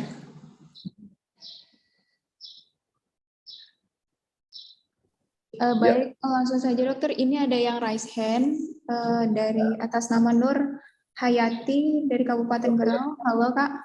Halo Kak Nur Hayati. Halo, bisa langsung open mikrofonnya? Iya, moderator. Ya, saya persilakan. Ya, terima kasih.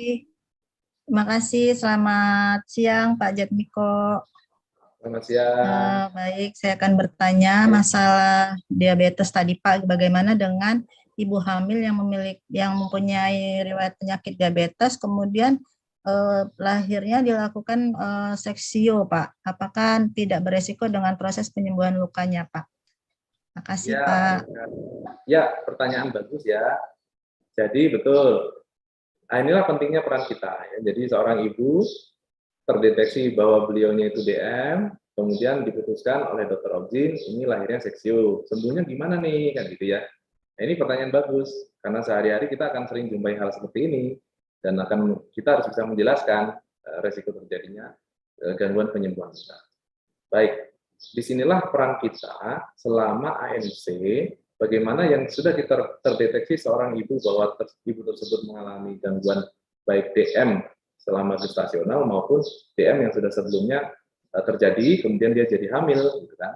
Disinilah pentingnya kita mengkonseling, memberikan bagaimana caranya ibunya ini terkontrol gula darahnya. Jadi kita harus melakukan tindakan, contohnya pada kasus yang akan dilakukan tindakan operasi, maka kita ada standar pemeriksaan gula darah pada ibu yang terdeteksi DM ya. Harusnya gula darah terdeteksi di bawah 200, ideal lagi di bawah 150. Bila kasusnya itu elektif, ya, kasusnya ini elektif, maka kita harus bekerja sama dokter penyakit dalam dan ahli gizi. Kita mau mengiris perut ibu ini harus dengan kondisi gula darahnya terkontrol. Nah, dengan harapan dengan gula darahnya terkontrol, proses penyembuhan tersebut karena jaringan akan kita tahu bahwa pada kasus DM jaringan akan sulit mendapatkan darah ya, aliran darahnya terjadi vaskulopati. Sehingga penyembuhan luka di end organ itu termasuk kulit, bawah kulit, dan seterusnya, itu akan terganggu. Tapi pada kasus yang DM terkontrol, gula darah terkontrol, harapannya gangguan transport daripada darah tersebut sampai ke ujung jaringan, itu bisa dinetralkan atau diminimalkan, sehingga penyembuhan lukanya bisa optimal. Jadi kuncinya adalah kita harus bisa mengontrol, mengkonseling ibunya agar gula darahnya bisa distandarkan, diturunkan. Bila mana dia bisa dikontrol, maka risikonya sama saja antara orang yang DM maupun yang tidak DM yang dilakukan tindakan operasi dengan catatan gulanya terkontrol. Nah, disitulah peran kita mendeteksi hal tersebut ya, mengkonseling, termasuk sebenarnya kami di kamar operasi itu juga ada standar minimal melakukan tindakan, apalagi yang tindakan tersebut elektif.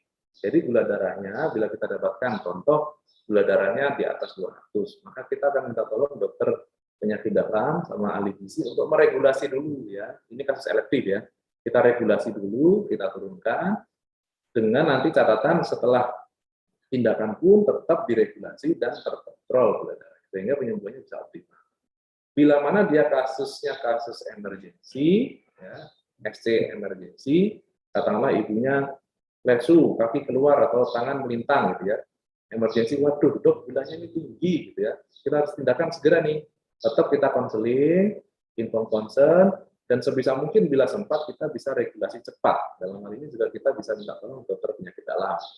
Nah, teman-teman di IGD pun bila ada kasus ini sudah ahli bagaimana cara cepat meregulasi gula darah supaya turun di bawah angka rata-rata tingginya. Sehingga kita tindakannya juga akan optimal. Dan setelah itu juga tetap harus dirawat secara komprehensif lintas sektor tadi, sehingga penyembuhannya hasilnya ya. Demikian Mbak Nur Hayati. Ya. Oke.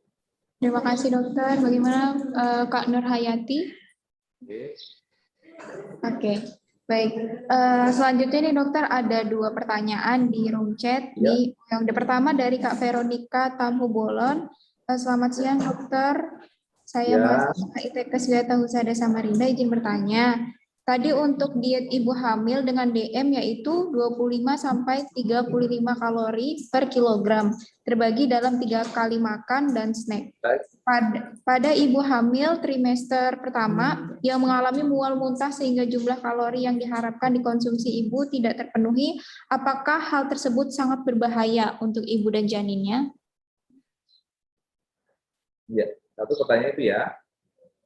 Iya dokter. Baik. Jadi tentunya akan terjadi penyesuaian ya. Yang pertama, memang sering terjadi gangguan mual muntah ya, hiperemesis pada ibu hamil usia muda. Dan juga ternyata ibunya ini mengalami gangguan DM ya. Pada kasus-kasus yang intake-nya sulit, tentunya kita juga fleksibel ya, menyesuaikan.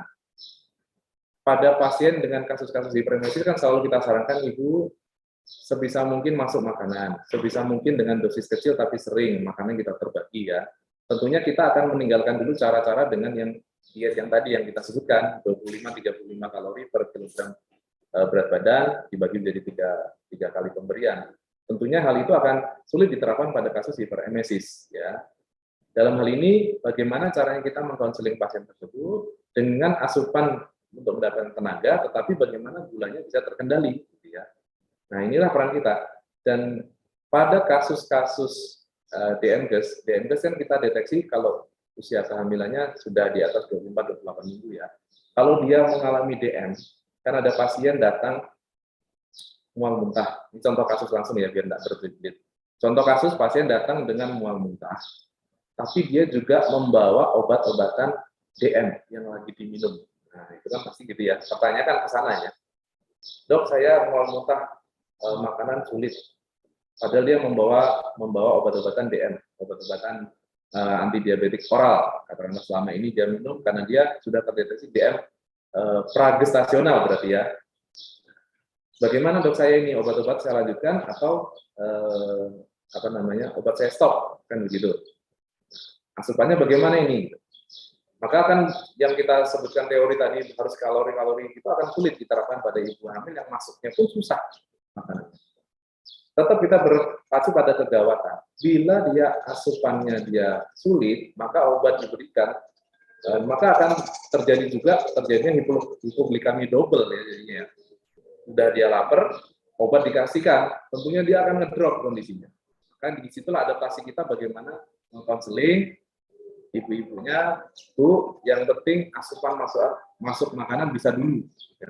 Obat di stop dulu, tetapi tetap dikontrol gulanya. Ya, bisa tiap minggu dengan gula darah puasa dan 2 jam postprandial atau 2 jam sudah makan. Nanti kita lihat kadar gulanya, jadi kita fleksibel di sana. Ya, jadi tidak terus-terusan, oh ini harus kalorinya segini masuk Bu, tidak bisa enggak, kalau enggak itu nanti bla bla bla. Kita tidak bisa begitu pada pasien. Itulah ilmu kita ya, ilmu kedokteran, ilmu kebidanan ini fleksibel melihat kasus per kasus ya. Jadi kita harus adaptasi tersebut. Demikian ya. Dan pada kasus yang ibu yang, nah ini mungkin ada berkembang pertanyaan berikutnya, pada pasien yang sudah mengalami DM, dia kemudian menjadi hamil, katakanlah dia sudah konsumsi rutin obat DM, dia menjadi hamil, obat DM yang obat minum ini harus diganti dengan insulin ya. Dengan dilakukan pemeriksaan dulu, tadi screening atau pemeriksaan puasa dan 2 jam sesudah makan, kemudian kita harus switch ke obat insulin ya, bukan dengan obat-obatan minum yang konvensional yang selama ini dia makan waktu sebelum hamil ya. Ya demikian Cici. Terima kasih dokter. Berarti ini tergantung pada kasusnya ya dokter ya. Jadi tidak sesuai dengan teori yang tadi disampaikan harus 25 sampai 35 kalori tadi itu ya dokter ya. Ya. Ya. Betul, baik. ya. Fleksibel kita ya. Sambil dikontrol gula. Baik dokter, ini ada pertanyaan lagi dari Kak Nurdiana Aprilia dari mahasiswa ITK Suyatosada Samarinda. Untuk asuhan bidan untuk ibu dengan GBM agar tidak terjadi kegawatan darurat nih dokter. Untuk asuhan kebidannya sendiri itu bagaimana? Untuk ibu dengan GBM. Apabila tidak terjadi kegawatan daruratan. Jadi ada kasus ibu dengan GBM namun tidak terjadi kegawat daruratan. Nah, untuk asuhan kebidanannya sendiri ini bagaimana dokter? Baik, jadi bagus pertanyaannya itu ya. Sebenarnya kalau tidak terjadi kegawat daruratan, asuhan kebidanannya pun sama seperti pasien umumnya pada yang tidak mengalami ibu hamil tanpa diabetes mellitus. Sama saja jawabannya, tidak ada perbedaan khusus, ya. Jadi sama tetap seperti berjalan seperti biasa. Hanya tinggal kita harus memanage kadar gula darahnya saja dan mengontrol pemberian obat yang telah diberikan. Dalam ini kalau dia mengalami DM sudah tegak kan harus diberikan insulin ya. Pasti ibunya sudah membawa insulin ke rumah, sudah mendapatkan tata laksana kerjasama dengan dokter penyakit dalam, sehingga tetap berjalan. Asuhan kebidanan yang selama ini dijalankan sampai dia ATRN pun tetap berjalan seperti biasa. Tidak ada perbedaan. Ya, Hanya masalah gula darahnya harus kita kontrol, harus pemberian insulinnya juga harus terkontrol sehingga dua-duanya berjalan dengan baik ya. Ya. Terima kasih dokter. Mungkin ini satu pertanyaan lagi ya dokter ya, terakhir. Oke, ini dari Kak Murgiati. Oke, Kak Murgiati bertanya, apakah ibu hamil DM dengan rutin pengobatan, apakah dapat mempengaruhi perkembangan pada janin? Dan obat apa saja yang aman diberikan kepada ibu hamil sesuai batas nilai kadar gula pada saat pemeriksaan pada ibu hamil? Terima kasih. Ini obatnya maksudnya obat, terima kasih Mbak Murgiati ya. Iya, Obatnya maksudnya obat obat DM-nya DM. atau obat hamilnya? Sepertinya ini obat DM-nya. Obat DM-nya, baik. Iya. Jadi obat apa saja yang aman gitu ya bagi penderita DM gitu ya? Iya, benar Pak. Baik, terima kasih. Jadi bila seorang ibu hamil terdeteksi, terdiagnosa, tegak diagnosanya dia mengalami DM gestasional. Oke deh, ibu hamil ini mengalami DM, ya sudah tegak nih ibu dengan diabetes mellitus. Maka pengobatannya pilihan utama adalah insulin. Ya, insulin, pemberian insulin, bukan obat diabetes oral, metformin, glibenclamid atau yang lain-lain. Pilihan utamanya adalah insulin. Dalam hal ini teman-teman bidan, bila mendapatkan kasus seperti ini, dan sebenarnya ini dilakukan di rumah sakit, puskesmas bisa, di rumah sakit bisa. Ini sudah harus berkonsultasi atau bekerja sama dengan dokter ahli penyakit dalam untuk regulasi kadar berapa unit insulin yang diberikan bagi ibu hamil tersebut sesuai dengan kadar gula darahnya. Ada perhitungannya ya, itu.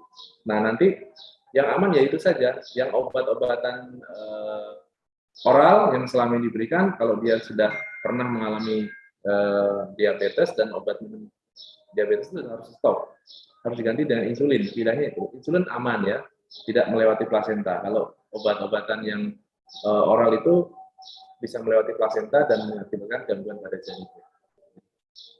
Dan pada ibu hamil yang mendapatkan terapi itu, intinya adalah gula darah ibu terkontrol, maka kelainan bawaan janin akan tidak terjadi ya.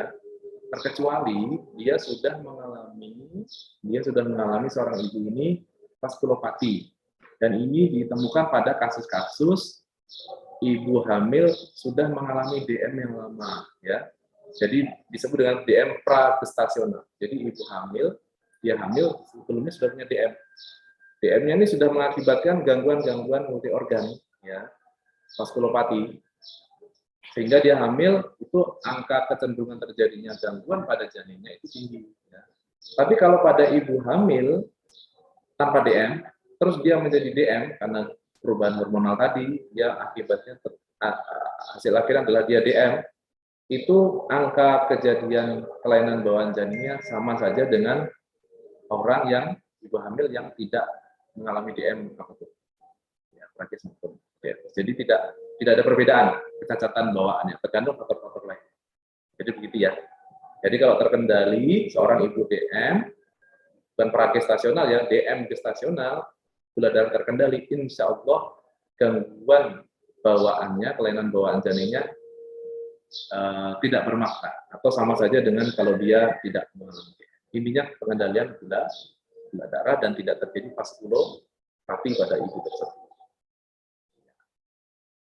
Oke, baik, terima kasih dokter. Berarti ini nanti untuk jawaban dari pertanyaan tadi itu bahwa obat DM-nya itu di stop terlebih dahulu, kemudian digantikan dengan pemberian insulin dengan syarat gula darahnya itu harus terkontrol, seperti itu ya dokter ya? Ya, betul. Ada kriteria kapan harus diberikan insulin, ya. Itu harus kita kerjasama sama gizi sama dokter penyakit dalam. Ya. Jadi tugas kita adalah di puskesmas, syukur di praktek sehari-hari bisa ya, tapi kalau di puskesmas atau di rumah sakit harusnya bisa. Jadi kita tegakkan diagnosa, screening secara universal harusnya kita lakukan pada usia kehamilan 24 minggu sampai 28 minggu kehamilan. Semua ibu hamil kita lakukan screening diabetes mellitus. Itu seharusnya. Ya, sehingga kita tujuannya kan tadi pertanyaan-pertanyaan kenapa ya bayinya tiba-tiba mati gitu kan. Jadi pusing kita. Gimana menjelaskannya? Sedang kita nggak melakukan screening, ya kita tidak tahu. menjelaskannya ya kalau orang bilang di ini, tapi kalau harusnya jadi protokol dan itu bisa diterapkan, itu akan bisa menjadi penapisan atau screening, sehingga begitu terdiagnosa DM gestasional, maka kita bisa melakukan treatment, kita bisa memanipulasi gula darahnya, sehingga efek-efek yang ditakutkan tidak terjadi. Luarannya bagus, ibu tanpa komplikasi, karena segera mendapatkan treatment, dikawal, tugas kita mengawal itu, luaran baiknya juga menghindari hal-hal yang tadi HIV dan sebagainya. Demikian. Baik dokter, terima kasih. Terima kasih juga untuk seluruh partisipan. Kami mohon maaf karena keterbatasan waktu nih, ada beberapa pertanyaan yang mungkin belum bisa dijawab. Baik dokter, baik kalau gitu tibalah kita di penghujung dari sesi ketiga ini. Yang bisa saya simpulkan di sini bahwasanya screening pada ibu hamil untuk diabetes mellitus itu sangat penting karena apa? Dengan screening sejak dini kita bisa melihat atau mengkontrol nih bagaimana kondisi gula darah yang ada pada ibu tersebut, sehingga mengurangi risiko atau efek samping dari diabetes mellitus tersebut. Baik dokter, mungkin sebelum kita mengakhiri, kita bisa sesi foto dulu dan penyerahan sertifikat nih dokter. Terima kasih.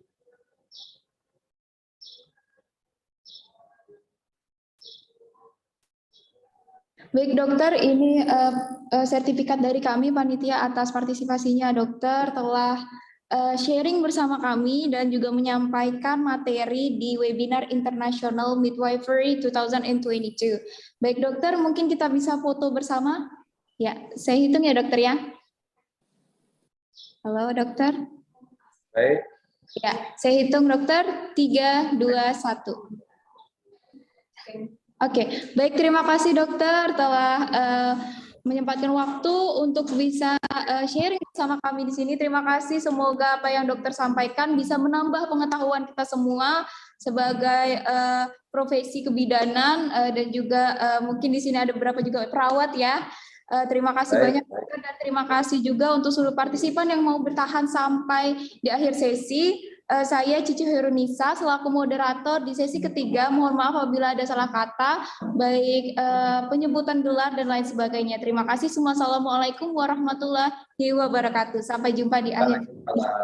Terima kasih. Kembali ke moderator, ke Master of Ceremony. Terima kasih.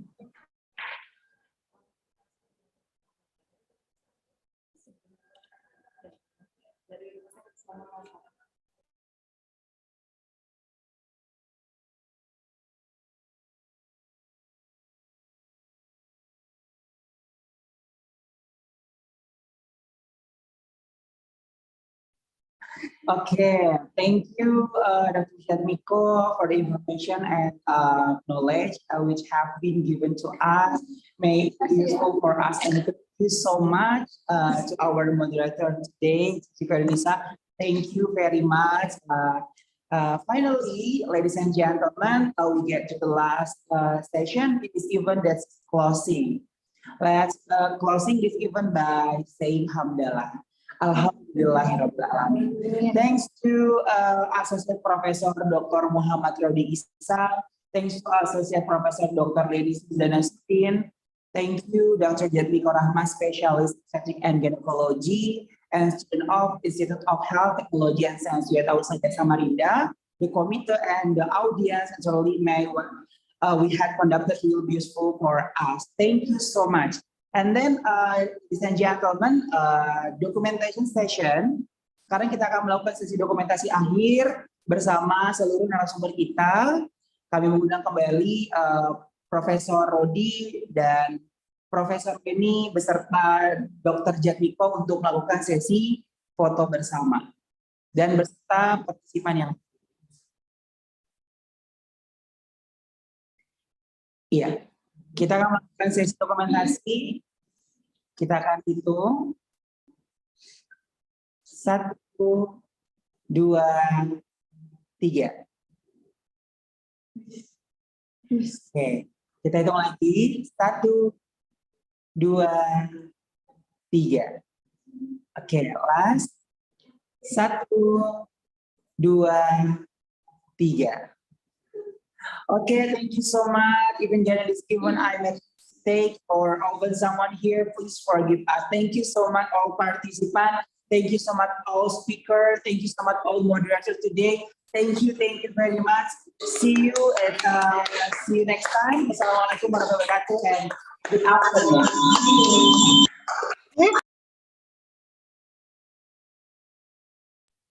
Thank you, Prof. Rodi.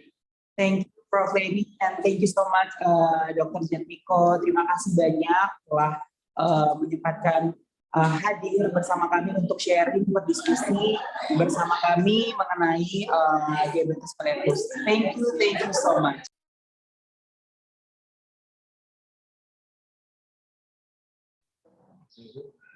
Pamit, terima kasih. Waalaikumsalam. Terima kasih Dr. Jatmiko. Thank you so much Dr. Rodi and Prof. Leni.